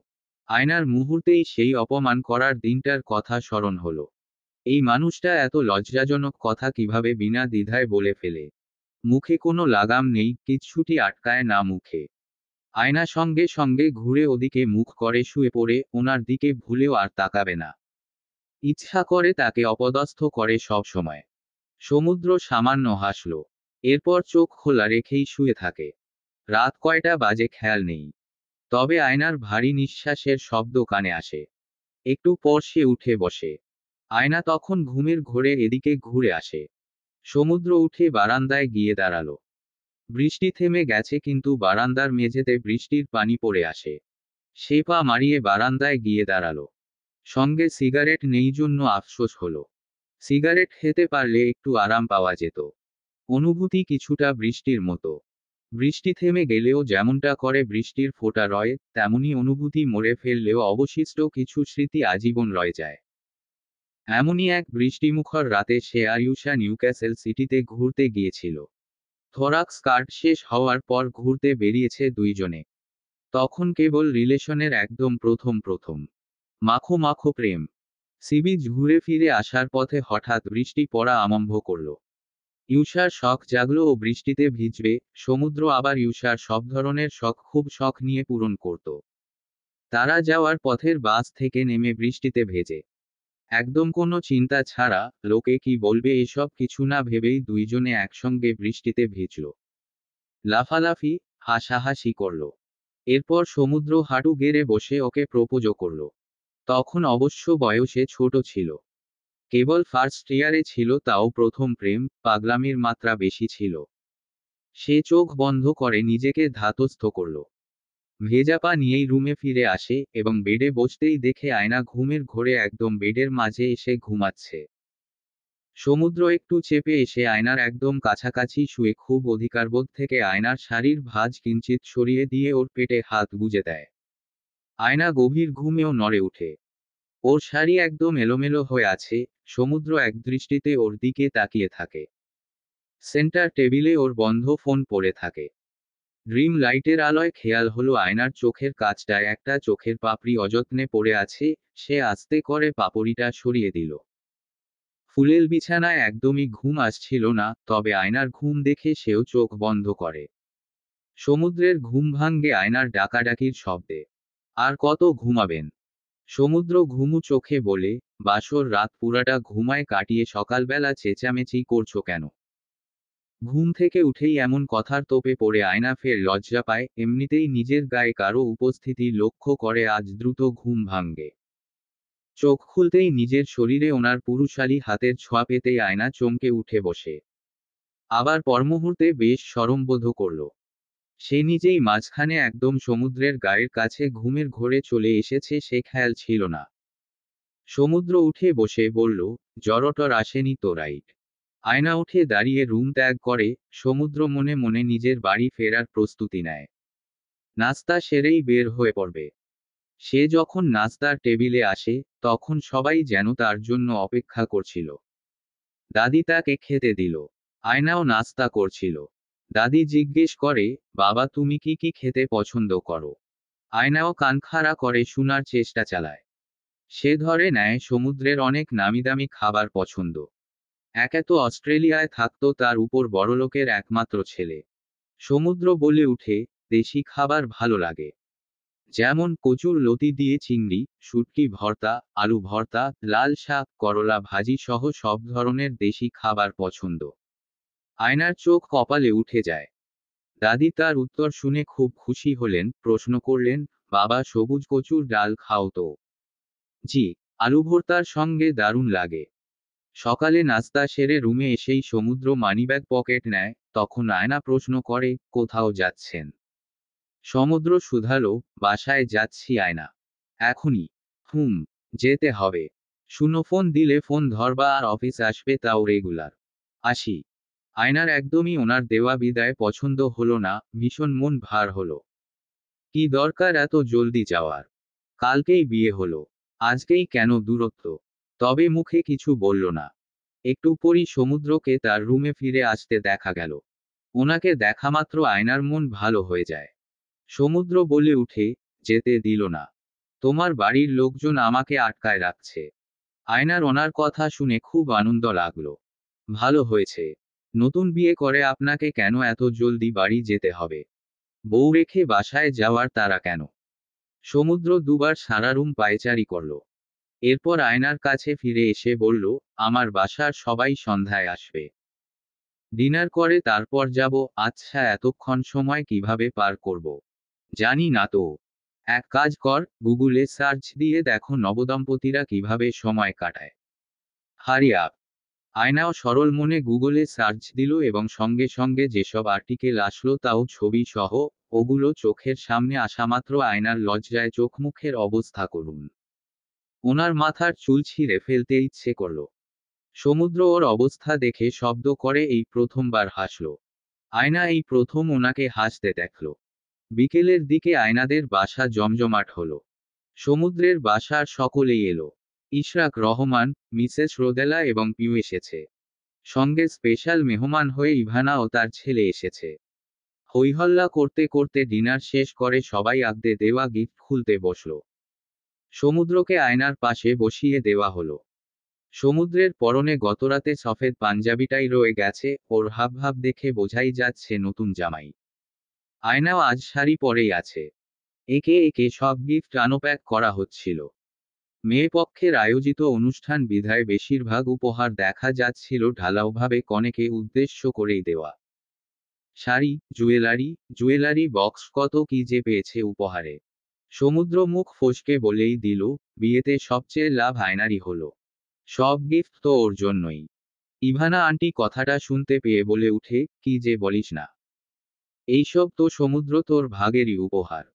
সমুদ্র খুব বিরক্ত ভরা চাউনি নিয়ে শাড়িগুলোর দিকে তাকায়। আন্টির মাথা খারাপ হয়ে গেছে।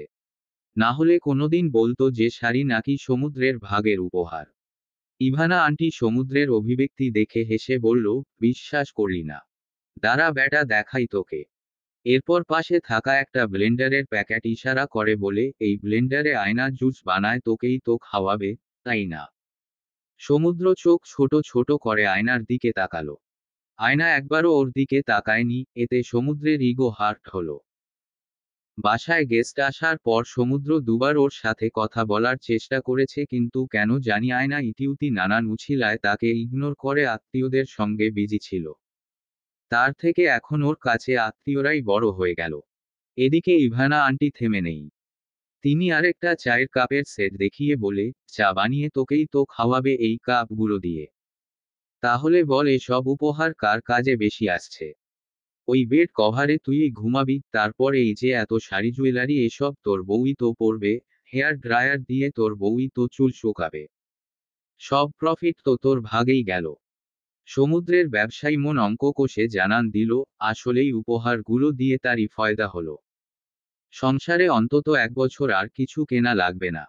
একদম যাওয়ার আগ বেলায় আয়না তার দিকে তাকিয়েছিল। সন্ধ্যা থেকে ওর বুনন করা দূরত্বে সমুদ্র একবারও ওর পানে তাকালো না। বরং সবার আগে দরজা পেরিয়ে বাসায় যাওয়ার উদ্দেশ্য রওনা হলো। আয়নার দাদাভাই বলে উঠে, ডাক্তার সাহেব, ভালো থেকো। আগামীকাল আসবে না? আয়নার দাদার প্রশ্নে সমুদ্র নিজেই সকলের সামনে বেশ হতবিহ্বল হলো। মানে কালকে আবার কেন সে এ বাসায় আসবে? এক রাতে সে আয়নার এত বড় দেওয়ানা হয়ে যায়নি সে প্রতিদিন এসে এসে ওর বদনখানা দেখে যাওয়ার লাগবে। তার ষষ্ঠ ইন্দ্রিয় টের পায়, আয়না তার দিকে জবাবের অপেক্ষায় অপেক্ষারত। সে জবাবে বলে, কাল থেকে অফিস আমার। আর একটা শব্দও বেশি বলে না। ভাবখানা এমন, যেন বাড়তি একটা শব্দ বললে শখানেক ইউরো জরিমানা দিতে হয়। ইশরাক রহমান সকলের কাছে বিদায় জানালেন। তবে ওই সময় আয়নার ভারী মন খারাপ হয়, সমুদ্র কি পারত না একবার ওর কাছ থেকে বিদায় নিতে? সুন্দর করে কিছু মিষ্টি মিষ্টি কথা বলতে। ওনার এত কিসের ভাব? অহংকার অনেক। আয়না মন খারাপকে পুঁজি করে নিজের ঘরে ঢুকে পড়ে। পরদিন সকাল থেকেই সমুদ্র অফিস যাওয়া শুরু করলো। ওর মধ্যে যেন কোনো পরিবর্তন নেই, ছেলেটা এত কিভাবে অপরিবর্তিত রয়ে গেল। বিয়ের পর সব ছেলেদের মধ্যেই পরিবর্তন আসে। সকালবেলা মিসেস রোদেলা নাস্তার টেবিলে বসেছিলেন। আজ পিউ সমুদ্র একসঙ্গে খেতে আসে। দুইজনেই বের হবে। পিউ কলেজ যাবে একটা কাজে, ওকে সমুদ্র ড্রপ করে অফিস যাবে। সমুদ্র টেবিলে বসে। মিসেস রোদেলা বলে উঠে, আজকে থেকেই অফিস যেতে হবে। আজ বৌমাকে নিয়ে ঘুর। তোকে দেখে বোঝাই যাচ্ছে না তোর বিয়ে হয়েছে। ধ্যাতো। সমুদ্র কিঞ্চিত হাসল। বিয়ে হলে আবার বোঝা যায় নাকি? সে মাকে উদ্দেশ্য করে বলে, বিয়ে হয়েছে জন্য কি এখন বউয়ের গলা ঝুলে থাকতে হবে? ঠিক তাই। আমি তো ভেবেছি তুই বৌমার বাড়ি থেকে আসতেই চাইবি না। সমুদ্র ফোঁস করে শ্বাস ফেলল। তার বাড়ির মানুষজনও পাগল এক প্রকার, একদম আয়নার মতো। পিউকে ড্রপ করে অফিস আসার পর হঠাৎ তার কেমন যেন আজব অনুভূতি হতে থাকে, মন হচ্ছে অফিসের সবাই জেনে গেছে তার বিয়ে হয়েছে। সমুদ্র বাবাকে একটা শর্ত দিয়ে এই বিয়েতে রাজি হয়েছে। শর্তটা হলো আকদ হওয়ার সময়ে অফিস বা প্রফেশনাল লাইফের কেউ যেন না জানে বিয়ে হচ্ছে। পরে সময় সুযোগ মতো জানানো যাবে, কাজেই পারিবারিক পরিসরে বিয়ে হওয়ায় অফিসের কেউই জানে না। সে স্বাভাবিক থাকার প্রচেষ্টা চালালো বেজায়, কিন্তু কোথায় জানি সবকিছুই অন্যরকম লাগে তার, মন খচখচ করে বড্ড। দুইবার আয়নার ডেস্কের সামনে গিয়ে দেখে এসেছে ডেস্ক আজ খালি, ও নিশ্চয়ই আজ আসবে না। কেন যে মেয়েটা এত এবসেন্ট থাকে? অসহ্য। লাঞ্চ ব্রেকে সমুদ্র একটু বাইরে গেল, এমনি ছটফট লাগছিল বিধায় গলির পেছনে দাঁড়িয়ে টঙের দোকানে চা খেয়ে সিগারেট ধরালো, সিগারেট শেষ করে অলস পায়ে অফিস ফেরত আসে। তখন 2টা বাজছিল। পার্ট টাইম জুনিয়ররা 2টো বাজে অফিসে আসে। সমুদ্রের মনে হলো যদি আজ আয়নাও ওদের সঙ্গে আসে তবে একবার চোখের দেখাটা অন্তত হবে। এসব ভেবে সে ঘুরে ঘুরে আয়নার ডেস্কের সামনে দিয়ে নিজের কেবিনে যাওয়ার সিদ্ধান্ত নিল, কোনো কিছু মনে মনে ভাবলে, সেরকমটাই যদি ঘটে তবে সাময়িক একটা খুশি লাগে।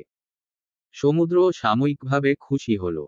আয়না ওর ডেস্কে বসে ওয়ান টাইম কাপে কফি খাচ্ছে, আজ ও সাদা রঙের সালোয়ার কামিজ পরেছে সঙ্গে চুন্ডির লাল ওড়না। ওর মধ্যে নববধূ ভাব রয়েছে, লাল ওড়নাটার জন্য। আজ ও মাথায় কাপড় দিয়ে এসেছে। সমুদ্র ঠোঁটের কোণে হাসি ফুটে উঠে। সে ইচ্ছা করে ফোন হাতে নিয়ে আয়নার ডেস্ক ক্রস করল। সাধারণত জুনিয়ররা তাকে দেখলে কুশল বিনিময় করে, সালাম দেয়।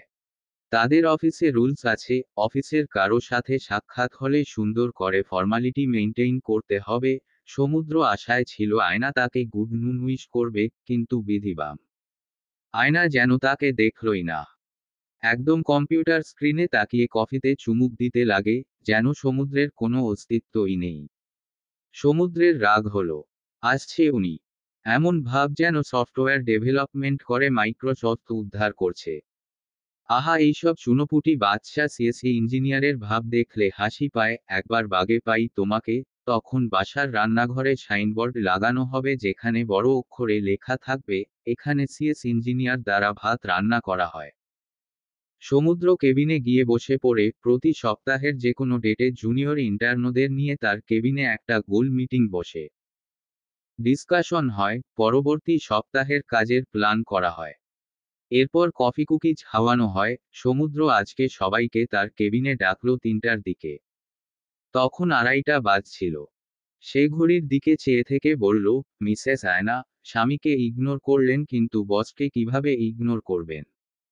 জলদি আসুন, আম ওয়েটিং ফর ইউ। 3টার দিকে সবাই এসে উপস্থিত হলো। আয়না সবার পরে আসলো, তখনও ওর মাথায় কাপড় দেওয়া। সমুদ্র সবার ফাইল চেক করছিল। আয়নার বেলায় সে নিজ থেকে বলল, স্যার এক জায়গায় ভুল হয়েছে।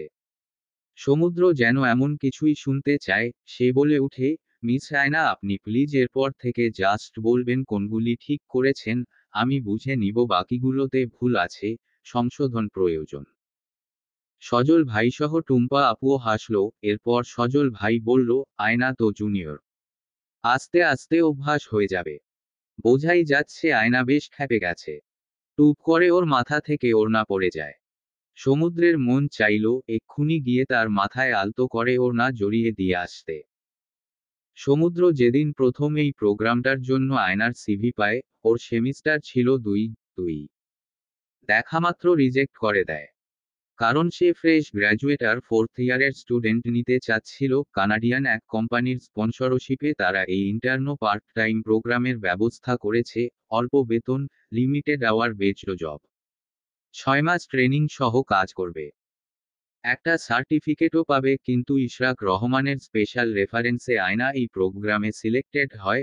সমুদ্র তখনও জানত না আয়নাই সেই মেয়ে। এখন বুঝে আয়না আসলে বৌমা কোটায় এই অফিসে আছে। না, মেয়েটা মেধাবী। ঢাবিতে সিএসি পড়ে। বেশ ব্রিলিয়ান্ট। সমুদ্রের ভ্যান ভাঙল আয়নার ডাকে। আয়না কঠিন গলায় বলে, স্যার, আমাকে 20 মিনিট দিন, আমি কারেকশন করে নিচ্ছি।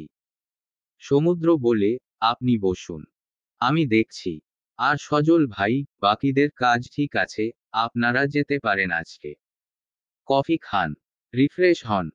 সবাই মনের আনন্দে বের হলে, ওদের অনুসরণ করে আয়নাও বের হতে গেলে, সমুদ্র এক প্রকার ধরফরিয়ে উঠে বলল, আরে আরে তুমি কেন যাচ্ছ? চুপচাপ বসো বলছি। আয়না সঙ্গে সঙ্গে বসে পড়ে। সমুদ্র টুম্পাকে উদ্দেশ্য করে বলে, আপু 2 কাপ কফির অর্ডার দিয়ে দিতে পারবেন? আর আয়নাও আমার সঙ্গে 5টার দিকে মিটিংয়ে অ্যাটেন্ড করবে। Okay sir. টুম্পা আপু যাওয়ার আগে আয়নার দিকে সুন্দর করে হেসে চলে যায়। আয়না একা কেবিনে রয়ে যায়। ও মন খারাপ করে বলে, ইচ্ছে করে আমাকে আটকিয়ে রাখছেন তাই না? সমুদ্র বলল, আমার সঙ্গে থাকতে ভালো লাগছে না। উফ। সমুদ্র উঠে দাঁড়িয়ে তার দিকে হাঁটা ধরে। সে বেশ ঘাবড়ে যায়। লোকটার মতিগতির ঠিক নেই, কিছু যদি করে। কিন্তু সমুদ্র তাকে ক্রস করে হেঁটে যাওয়ার সময় মাথার ওড়নাটা আলতো করে তুলে দেয়। সে নড়েচড়ে ওনার যাওয়ার পানে তাকায়। উনি ওয়াশরুমে ঢুকল।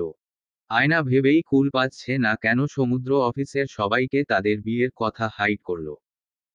আয়না বিয়ের পরের দিন বাবার মুখে শুনেছে যে তাদের বিয়ের খবর অফিসে এখনো কেউ জানে না। তখন থেকে সমুদ্রর উপর একটা চাপা অভিমান কাজ করছে, তাকে সবার সামনে পরিচিত দিতে অসুবিধা কেন তার? দ্বিধা কেন? দরকারও নেই ওনার বউ হওয়ার পরিচয়ের। আয়নার নিজেরই শক্ত পরিচয় আছে। সে নিজে যখন ইঞ্জিনিয়ার, আর নতুন করে ওনার পরিচয় লাগবে না। ওই ডাক্তার কি পারবে তার মতো ইঞ্জিনিয়ার হতে? হো হো। সমুদ্র কেন জানি কফি খেলনা। আয়নাও সেজন্য আর কফি মুখে নিল না। তারা দুইজন মিটিংয়ে যাওয়ার উদ্দেশ্যে বের হলো। আজ ড্রাইভার সঙ্গে আছে, পেছনের সিটে বসেছে দুজন। সমুদ্র হেলান দিয়ে চোখ বন্ধ করে থাকে। আয়নার তা দেখে ভারী মায়া হলো। সে শুধালো, আপনার মাথা ব্যথা করছে? সমুদ্র চোখ বন্ধ রেখেই জবাব দেয়, না। রাতে ঘুম হয়নি। কেন? বউ ছিল না সেজন্য। বিয়ের পর বউ না থাকলে ছেলেদের রাতে ছাড়া ছাড়া ঘুম হয়। আয়নার কি যে মেজাজ খারাপ হলো।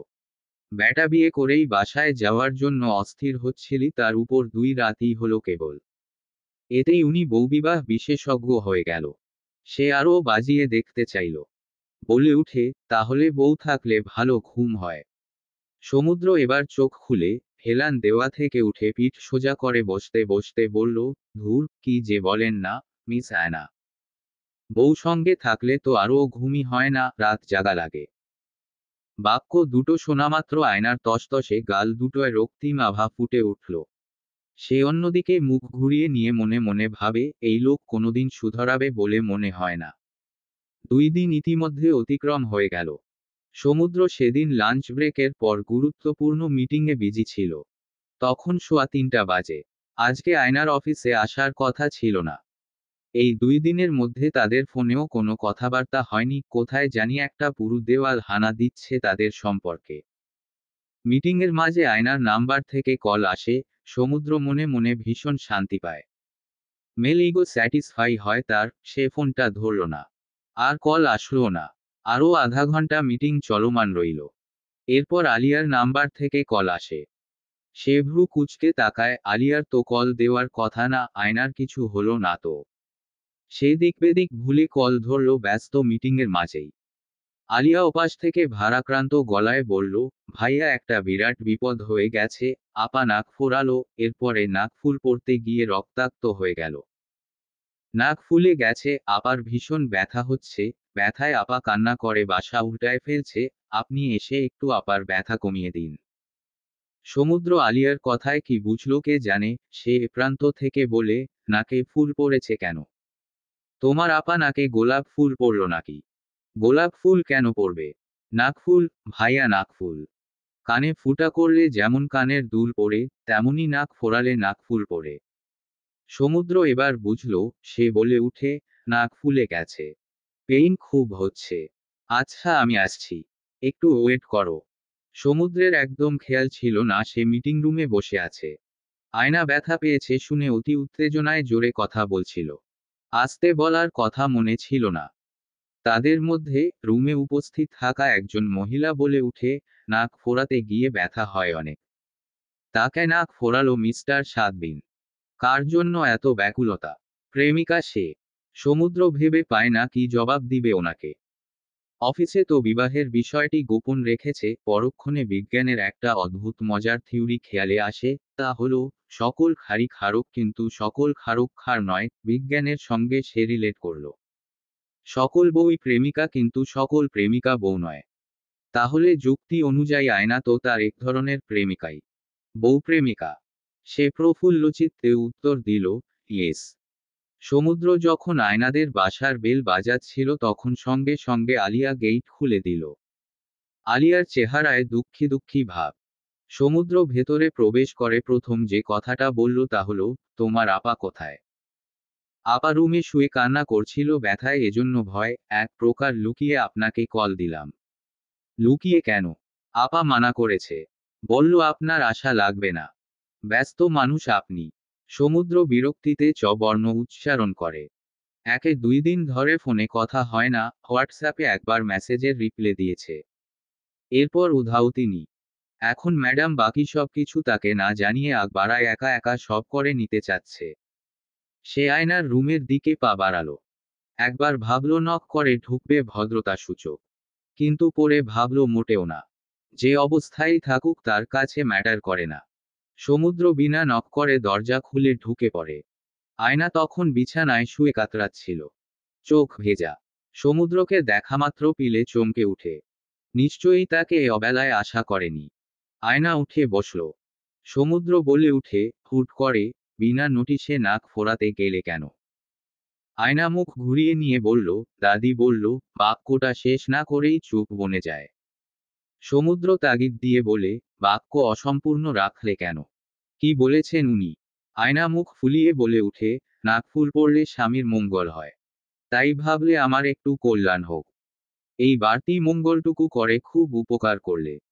আয়না ফের মুখ ঘুরিয়ে নিতে চাইলে সমুদ্র তার থুতনি ধরে মুখ তার দিকে সোজাসুজি এনে থমকালো। বেশ মনোযোগ দিয়ে আয়নার নাকের ফুল দেখল। চকচক করছে, কিন্তু পাশ দিয়ে রক্ত জমাট বেঁধে গেছে। ওর চোখে জল দেখে রাগ উঠল। আগ বাড়িয়ে নিজেকে ব্যথা দেওয়ার দরকার কি ছিল? সে নাকের যে পাশটায় নাকফুল পড়া সেদিকে বেশ জোরেই মুখ গোল করে ফু দিল। তারপর একটু সরে এসে বেডে বসে বলল, নাকের কাজ নিঃশ্বাস নেওয়া। তুমি আগ বাড়ায় এতে নাকফুল পড়তে গেলে ঝামেলা বাড়ল তো। আয়নার ওই সময় আরেকটা বার সমুদ্রের উপর ভীষণ অভিমান জন্মালো। সে এত কষ্ট করে ওনার জন্য নাক ফোরানোর ব্যথা সহ্য করল, আর উনি এসেই বলছে ঝামেলা বাড়ালো। সমুদ্র তার চোখের পানে তাকিয়ে শুধালো, আমার জন্য এতটা কষ্ট করলে? না, আমার এমনিতেই ইচ্ছা ছিল। নাক ফুল পড়লে বেশি মানায় আমাকে। সমুদ্র এক পলক তাকে অবলোকন করে বলে, তোমার নাক তো বোচা। শুধু শুধু ছোট নাকে ফুল দেওয়ার দরকার ছিল। আগে কেন ফরাওনি তবে? বিয়ের 3 দিন পর, হুয়াই। আয়না উত্তর দিল না। ব্যথা করছে? না। সমুদ্র পকেট থেকে মেডিসিন বের করে এরপর বলে, আসার পথে মেডিসিন নিয়ে এসেছি, ঔষধ খাও। ব্যথা কমতে থাকবে। না হলে ইনফেকশন হয়ে যাবে। লাগবে না। No thanks. লাগবে কিনা সেটা আমি বুঝব। সমুদ্রের কণ্ঠে কেমন কঠোরতার আভাস মেলে। আয়না ধপ করে শুয়ে পড়ে বেডে। তখনই আয়নার দাদি আর হালিমা বুয়া আসলো। হালিমা বুয়া বলে উঠে, জামাইবাবু আপামনি কিন্তু সকাল থেকে কিচ্ছু মুখে দেয়নি। না খাওয়া একদম। সে কি খায়নি কেন? সেটা তো আমি কইতে পারি না। সমুদ্র আয়নার পানে তাকালো এরপর বলে উঠে, খাবার প্লেটে তুলেন, এখন খাবে। আয়নার দাদির মুখে দুশ্চিন্তার ছাপ, সে বলে উঠে, আয়ু বুবু এটা কি হয়ে গেল? হুজুগে নাক ফোরানো ঠিক হলো না। নাকের ব্যথায় মেয়েটা খেতে পারছে না। হালিমা বুয়া খাবার আনলেও আয়না খেতে চাচ্ছে না। সমুদ্র প্রশ্ন করে, না খাওয়ার রিজন কি? আয়না মনে মনে বলে, না খাওয়ার রিজন হচ্ছে অভিমান, কিন্তু আপনি তো রোবটমানব, ও সব আপনার ঘিলুতে স্টোরেজ করা নাই। 2 দিন ধরে দেখা নাই, সাক্ষাৎ নাই, এখন আসছে জিজ্ঞাসা করতে খাচ্ছ না কেন? যত সব। কিন্তু মুখে বলে, নাকে ব্যথা সেজন্য খাবো না। নাক দিয়ে তো আর খাচ্ছ না। খাবে মুখ দিয়ে। নাকি মুখেও ব্যথা? আয়নার এত মেজাজ খারাপ হলো। তার মন চাইল সমুদ্রের মাথায় খাওয়ার প্লেটটা দিয়ে বাড়ি মারতে, তাও না পারলে ওই অভদ্র লোককেই নাক দিয়ে খাওয়াতে পারলে শান্তি পেত। সবার জোরাজুরিতে সে 2 লোকমা খেল। এর বেশি মুখেই নিল না। না পারতে 7 দিনের কোর্সটার প্রথম ডোজের ঔষধ আয়নার হাতে দিল। আয়না ঔষধ খেয়ে ঘোষণা দিল সে ঘুমাবে, মূলত সমুদ্রকে ইগনোর করতে চাইছে। সে ঘুমালে উনি নিশ্চয়ই চলে যাবে। আর যে ব্যস্ত মানুষ নিশ্চয়ই একটু পর কোনো মিটিং আছে, একে একে সকলের রুম ত্যাগ করল। তাদের দুজনকে একাকিত্ব সময় দিতে চাইল। সমুদ্র একাই রুমে ওর সাথে থেকে যায়। সে বিছানায় এসে আয়নার পাশে শুয়ে পড়ে। আয়না ভেবেছিল সবাই চলে গেছে। সে তৎক্ষণাৎ চোখ খুলে প্রশ্ন করে, আপনি? হুম। অন্য কাউকে ভুলেও আশা করো না। গেলেন না কেন? সমুদ্র বলে উঠে, আমার মঙ্গল কামনা করতে গিয়ে তোমার এ বেহাল দশা, তোমায় এ অবস্থায় রেখে যাওয়া মোটেও মানবিক হবে না। আফটার অল আমার জন্যই তো এমন দশা হলো। আয়না মনে মনে বলে, আপনি তো মানুষের জাতি না। বলেন মোটেও রোবটবিক হবে না। হো হো। সে ঘুরে অন্যদিকে শুয়ে থাকে। সমুদ্র আয়নার এহেন কাণ্ডের কোনো উৎস খুঁজে পায় না। দীর্ঘ 6 বছর ইউষার সঙ্গে ইনভলভ ছিল সে। মেয়ে সঙ্গীর আচরণ পরিচিত তার। আগে কখনো এমন আজব আচরণ দেখেনি। আয়নাকে বুঝতে তার মাথায় জট পেকে যাচ্ছে। মেয়ের আচার-আচরণে বিশাল ঘাপলা আছে, সমীকরণ মিলানো যায় না। সমুদ্র ফোন হাতে নিয়ে টুম্পা আপুকে কল দিয়ে আয়নার সামনে কথা বলতে থাকে। সে বলল, আপু আজ অফিসের যাবতীয় কাজ আপনি দেখেন, কাল থেকে আমি আবার শুরু করব। না পারলে রেখে দেন, পোস্টপোন্ড করে রাখেন। আয়না ওপাশ থেকে সবটাই শুনল। ওনার আবার কি হলো? এত দরদ উতলাচ্ছে কেন? তবে সে প্রতিক্রিয়া দেখায় না। খামোশ থাকে। সমুদ্র উঠে বারান্দায় যায়। তারপর একটু পরে সে বলল, আধা ঘন্টার বেশি হলো। ব্যথা কমেছে। আয়নার চোখ খোলা। সে শুয়ে আছে কিন্তু জবাব দিল না। এতে সমুদ্রের কি যে রাগ উঠল। নিজেকে সে দমাতে পারল না। সোজা গিয়ে আয়নার ডান বাহু চেপে ধরে ওকে এক প্রকার হ্যাঁচকা টান দিয়ে উঠে বসালো, তারপর বলল, সমস্যা কি তোমার? এমন কেন করছো? কেমন করছি? সমুদ্রের এতে যেন রাগ চক্রবৃদ্ধি হারে বাড়ল। সে আরও শক্ত করে ওর বাহু চেপে ধরে বলে, মজা নিচ্ছ তাও আবার আমার সঙ্গে? আয়না, সমস্যা কি তোমার? এত আজব ব্যবহার করো কেন? হোয়াটস রং উইথ ইউ? আয়না তখন সমুদ্রের কথা শোনার চেয়ে অন্য হাত দিয়ে বাঁধন খোলায় বেশি গুরুত্ব দিল। কোনো মেয়ের থেকে ইগনোর কিংবা কিঞ্চিত অপমান কেন যেন সমুদ্রের আগে থেকেই একদম পছন্দ না। কিন্তু আয়না একের পর এক আঘাত হানছে। সে তখনও ব্যস্ত সমুদ্রের হাত তার বাহু থেকে সরাতে। প্রশ্নের উত্তর দেওয়া নিয়ে কোনো মাথা ব্যথা নেই তার। তবে সে সফল হলো না, ঠিক যেমন করে কোনো পিপীলিকা কাঠের শক্ত খণ্ড সরাবার বৃথা চেষ্টা করে। সমুদ্র গমগমে গলায় বলে, আমি ধরেছি জন্য এমন ছটফটানি। অন্য কারো স্পর্শ পেলে শান্ত থাকতে। সমুদ্র করা প্রশ্ন যেন তীরের মতো ছুটে এসে খণ্ডদ্বিখণ্ড করে আয়নার কোমল মনে। বড্ড দৈত্যকার আকৃতির রাগ এসে পাখা ঝাপটায়। সমুদ্র তার কোমরে অন্য হাত রেখে শক্ত করে পেঁচিয়ে ধরে বলে, ইগনোর করো কোন সাহসে। আয়না যেন তখন ফ্রিজড হয়ে যায়। ওনার এত কাছে আসায় সে ধাতস্থ হতে সময় দেয়। সব এলোমেলো লাগলো। মাথা ঝিম ধরে আসে।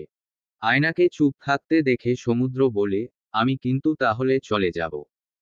সঙ্গে সঙ্গে আয়না নড়েচড়ে উঠল, এরপর বলে, না। কেন? কথাও বলবে না, আবার যেতেও দিবে না? মেয়ে মানুষ সামলানো বড় মুশকিল দেখছি। এত মুড সুইং কেন? আয়না সরে আসতে চাইলে সে আরো নিবিড়ভাবে তাকে খুব কাছাকাছি আবদ্ধ করে বলে, কাছেও ভিড়তে দাও না, দূরেও না। যাব কোন দিকে? আয়না বিরক্ত হয়ে বলে, উফ, প্লিজ ছাড়েন। কি ছাড়বো?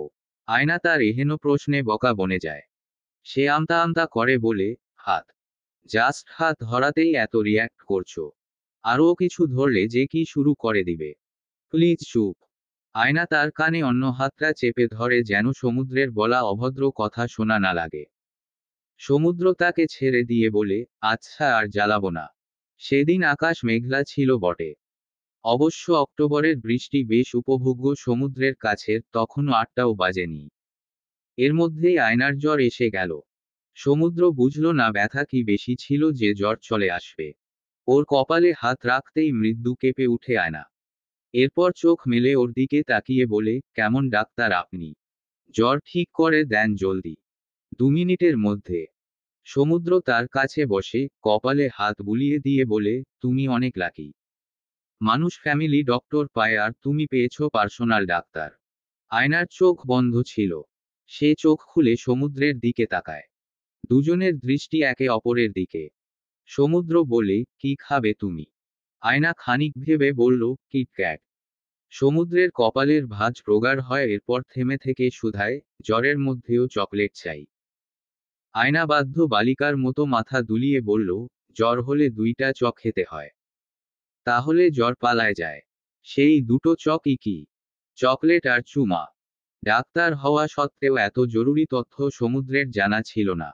সে বলে উঠে, ইঞ্জিনিয়ার যখন বলেছে, ঠিকই বলেছে। আমার কিটক্যাট দেন এবার। আপাতত দ্বিতীয় চটা দিই। আয়না বুঝি তখন জ্বরের ঘোরে ভুলভাল বকছিল। সমুদ্রের কথায় বোধ হলো। সে মাথা ঘুরিয়ে না ইঙ্গিত করে বলে, চকলেট আগে। সমুদ্র উঠে দাঁড়িয়ে রুমের বাইরে গেল। রাত 8টায় শ্বশুরবাড়ি থেকে বের হবে বউয়ের জন্য চকলেট কিনতে। জীবনে এত থ্রিলিং কর্ম করেনি এর আগে। বাসা থেকে বের হওয়ার আগেই ফাহাদ সাহেবের সঙ্গে দেখা।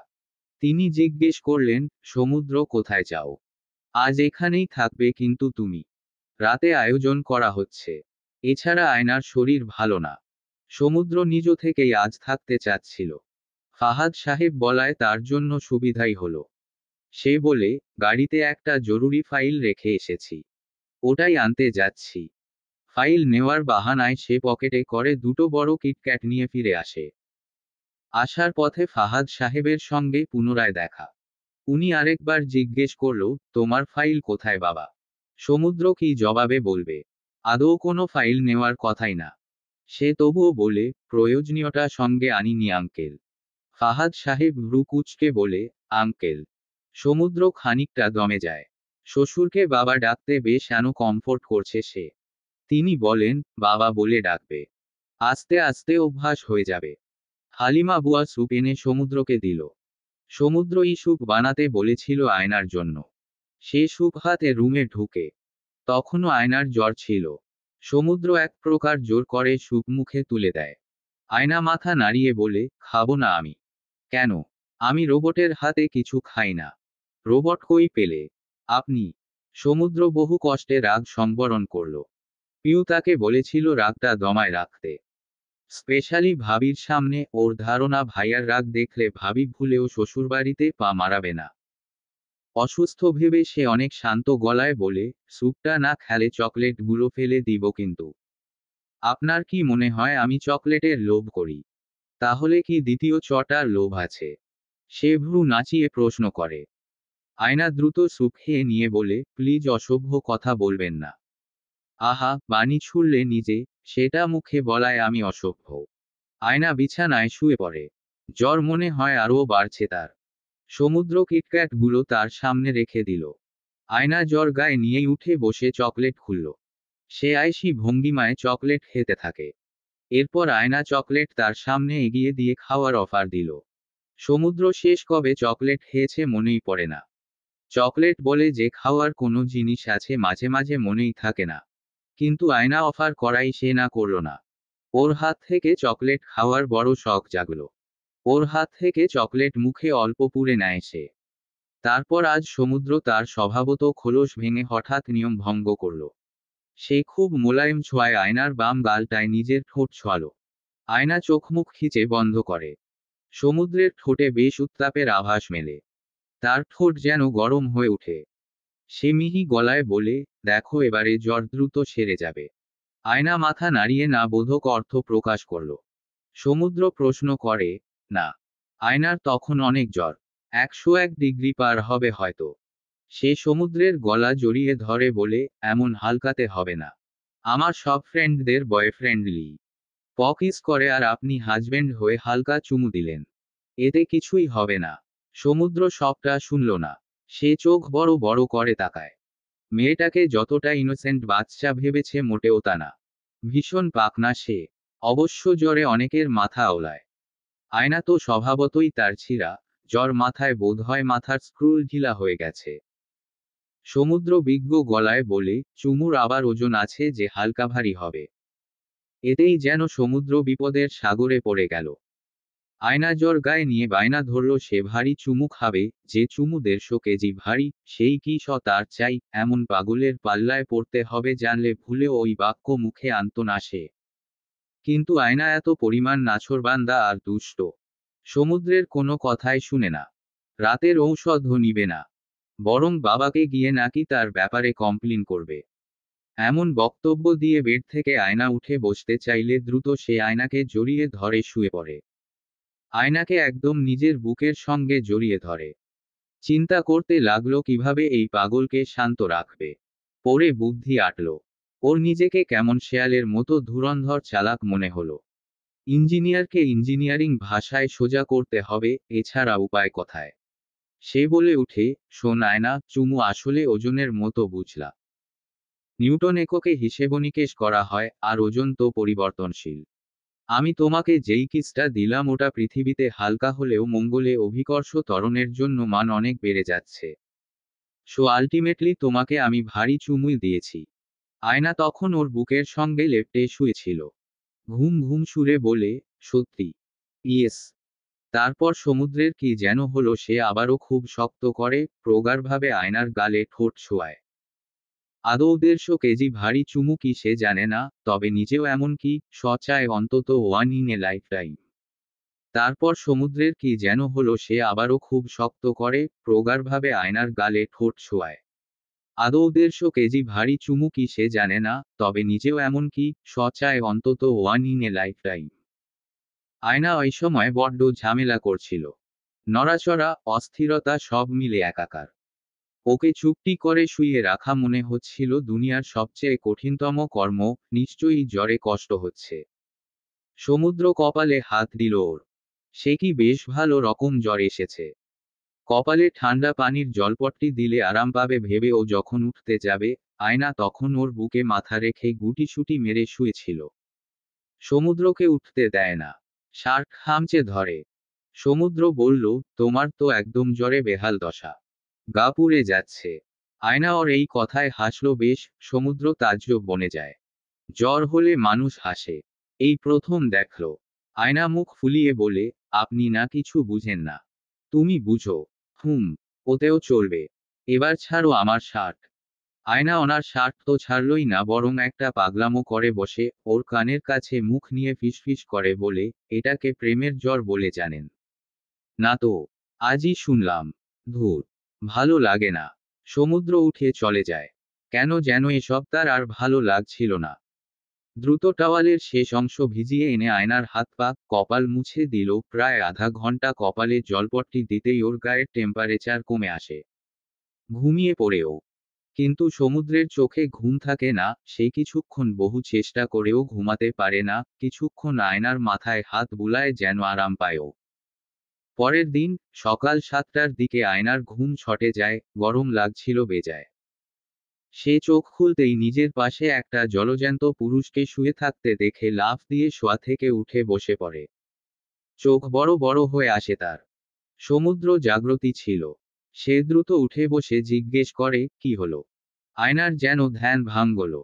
ধাতস্থ হতে সময় নেয়। সে ছোট্ট করে জবাব দেয়, ও। সমুদ্রের ওর কাণ্ডকারখানা দেখে ঠোঁটের কোণে হাসি ফুটে ওঠে। সে শুধালো, বাই এনি চান্স ভুলে গিয়েছিলে নাকি নিজের বিয়ের কথা? আয়নার তখন কি যে লজ্জা লাগলো। সে জোর গলায়, অন্যান্য সময়ের চেয়ে একটু বেশি জোরেই বলে, না। চোরের মায়ের বড় গলা। আয়না ঠায় বসে থাকে। সমুদ্র তার দিকে ঝুঁকে এসে কপালে হাত রেখে উষ্ণতা যাচাই করে, এরপর বলে, তবে কি প্রেমময় জ্বর সারাতে পেরেছি? আয়না চোখ গোল গোল করে তাকায়। সমুদ্র যেন ওকে আরও বাগে পায়। কাল হহুত জ্বালাইছে, আজকে একটু হলেও শোধ তুলতে হবে। সে বলে উঠে, ভারী চুমু এখন দিব নাকি পরে? আয়না প্রথম দফায় ভ্রু কুঁচকে তাকায়। এরপর ক্ষণেই খেয়াল হতেই ওর চোখ মুখ দেখার মতো অবস্থা। লাজের বশে সে মুখ অন্যদিকে ঘুরিয়ে নেয়। সমুদ্র বালিশে হেলান দিয়ে বলে, মুখ অন্যদিকে ঘুরিয়ে নিলে কেন? না মানে আমি করি না জন্য তোমার অনেক দুঃখ। এখন আমি করতে চাচ্ছি, মুখ সরিয়ে নিচ্ছ। আয়না আস্তে করে বলে, শাট আপ। হুয়াই। আয়না বিছানা ছেড়ে উঠে গেলে সমুদ্র বলে, কফি বানায় আনো। সারা রাত ঘুমাইনি। সে কি কেন? যা পাগলামো করছিলে, আমার জায়গায় অন্য কেউ এসব শুনলে লজ্জায় কেবল মাথা কেন সম্পূর্ণ ঘাড় সমেত কল্লা কাটা যেত। আয়নার অবশ্য সবটা খেয়ালও নেই, তবে যা যা স্মরণ আছে ওতেই এই লোকের সামনে আর থাকতে ইচ্ছা করছে না। আয়না সাফাই গিয়ে বলে, জ্বর হলে আমি একটু আবোলতাবোল বলি। সেজন্য সর্জি।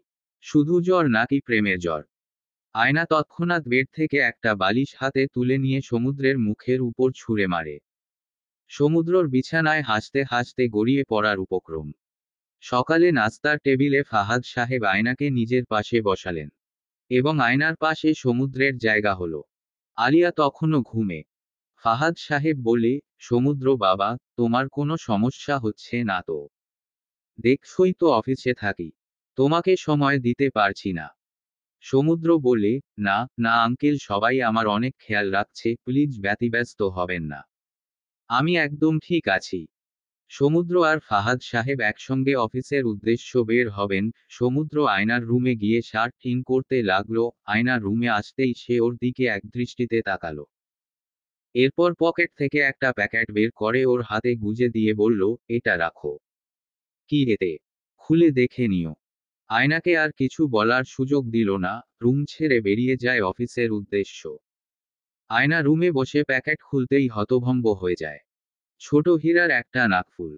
একদম রেগুলার ইউজের জন্য ছোট সাইজের, কিন্তু ডিজাইনটা বেশ। সে মনে মনে অনেক খুশি হলো। সেদিন একদম রাতে সমুদ্রের কল আসে। আয়না তখন বসে বসে কে ড্রামা দেখছিল। খুবই রোমান্টিক একটা এপিসোডের বেস্ট সিন চলছে। এর মধ্যেই কলটা এলো। সে রিসিভ করতেই সমুদ্র বলে উঠে, কি করছিলে? ড্রামা দেখছিলাম। ভাবলাম পড়ছো। না মানে এখন তো সামনে এক্সাম নেই। এক্সাম না থাকলে পড়ো না। আয়না বুঝে পায় না এমন রাতের বেলা পড়াশোনা নিয়ে কেন তদারকি করছেন উনি। সমুদ্র এবারে নিজ থেকে বলল, কালকে এক জায়গায় যাচ্ছি আমরা। বিকেলের আগে ধরো 4টার মধ্যে রেডি থাকবে, আমি এসে নিয়ে যাব। কোথায় যাচ্ছি? ভয় পেতে হবে না। Not in hell. উফ। কারো বাসায় নাকি এমনি কোথাও? গেলেই জানতে পারবে। এত অস্থির হো না। আয়নার সেরাতে উত্তেজনায় ঘুম আসেনি ঠিকঠাক। পরদিন সকালে ভার্সিটির একটা ক্লাস ছিল। সেটা মিস দিল। অবশ্য ভার্সিটির ক্লাস মিস দেওয়ার রেকর্ড নেই তেমন তার। সে তার সেকশনের সিআর, তবুও আজ অকারণে ভার্সিটি গেল না। দুপুর থেকেই কি পড়বে কি পড়বে না এটাই সিদ্ধান্ত নিতে পারছিল না। সমুদ্র কোথায় নিয়ে যাবে তা অন্তত বলে দিলে ভালো হতো। পরবর্তীতে একটা মেরুন রঙের সালোয়ার কামিজ জোড়ালো গায়ে। কেন যেন এই জামাটা আজ পরতে মন চাচ্ছিল। এরপর চুল বাঁধতে বসলো। আগে কোনোদিন সে সাজ সরঞ্জামে এত সময় দেয়নি, ইদানিং কি যে হচ্ছে তার সঙ্গে। সুন্দর করে সাজতেন মন চায়। 3:30টার মধ্যে সাজা শেষ করে হালিমা খালার সাহায্য সমুদ্রের দেওয়া নাকফুল পরে। ব্যথাও পায় বেশ। তারপর দাদি সরিষার তেলের সঙ্গে রসুন কালোজিরা গরম করে তার নাকে মালিশ করে কয়েক মিনিট। ঠিক 4টা বাজে সমুদ্রের কল আসে। ফোন ধরতেই বলে, নিচো আসো জলদি। রেডি তো তাই না? না মানে তোমরা মেয়ে মানুষ সাজতেন বসলে তো আবার ঘড়ির কাঁটা মানো না। আয়না বলে উঠে, আসছি। সে স্যান্ডেল পায়ে দিয়ে দাদা দাদির কাছ থেকে বিদায় নিয়ে বেরিয়ে পড়ে। গাড়ির গ্লাসে টোকা মারতেই সমুদ্র বেরিয়ে এসে দরজা খুলে দেয়। আয়না সিটে বসল। সমুদ্র দুপল থমকালো। ওকে আজ একটু বেশিই অন্যরকম সুন্দর লাগছে কি? কোনো কারণে অতিরিক্ত রূপবতী? নাকি চোখের ভ্রম?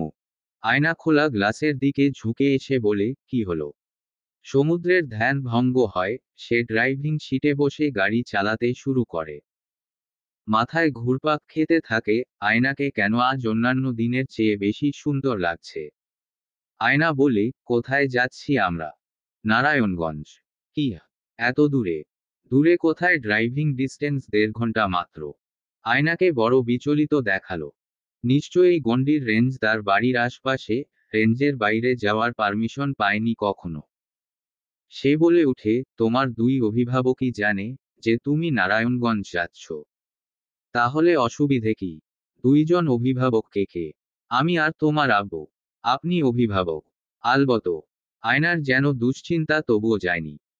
জীবনে প্রথম সে নারায়ণগঞ্জ যাচ্ছে, প্রস্তুতিও নেই কোনো। ভেবেছিল ধানমন্ডি বা গুলশানের কোথাও যাচ্ছে।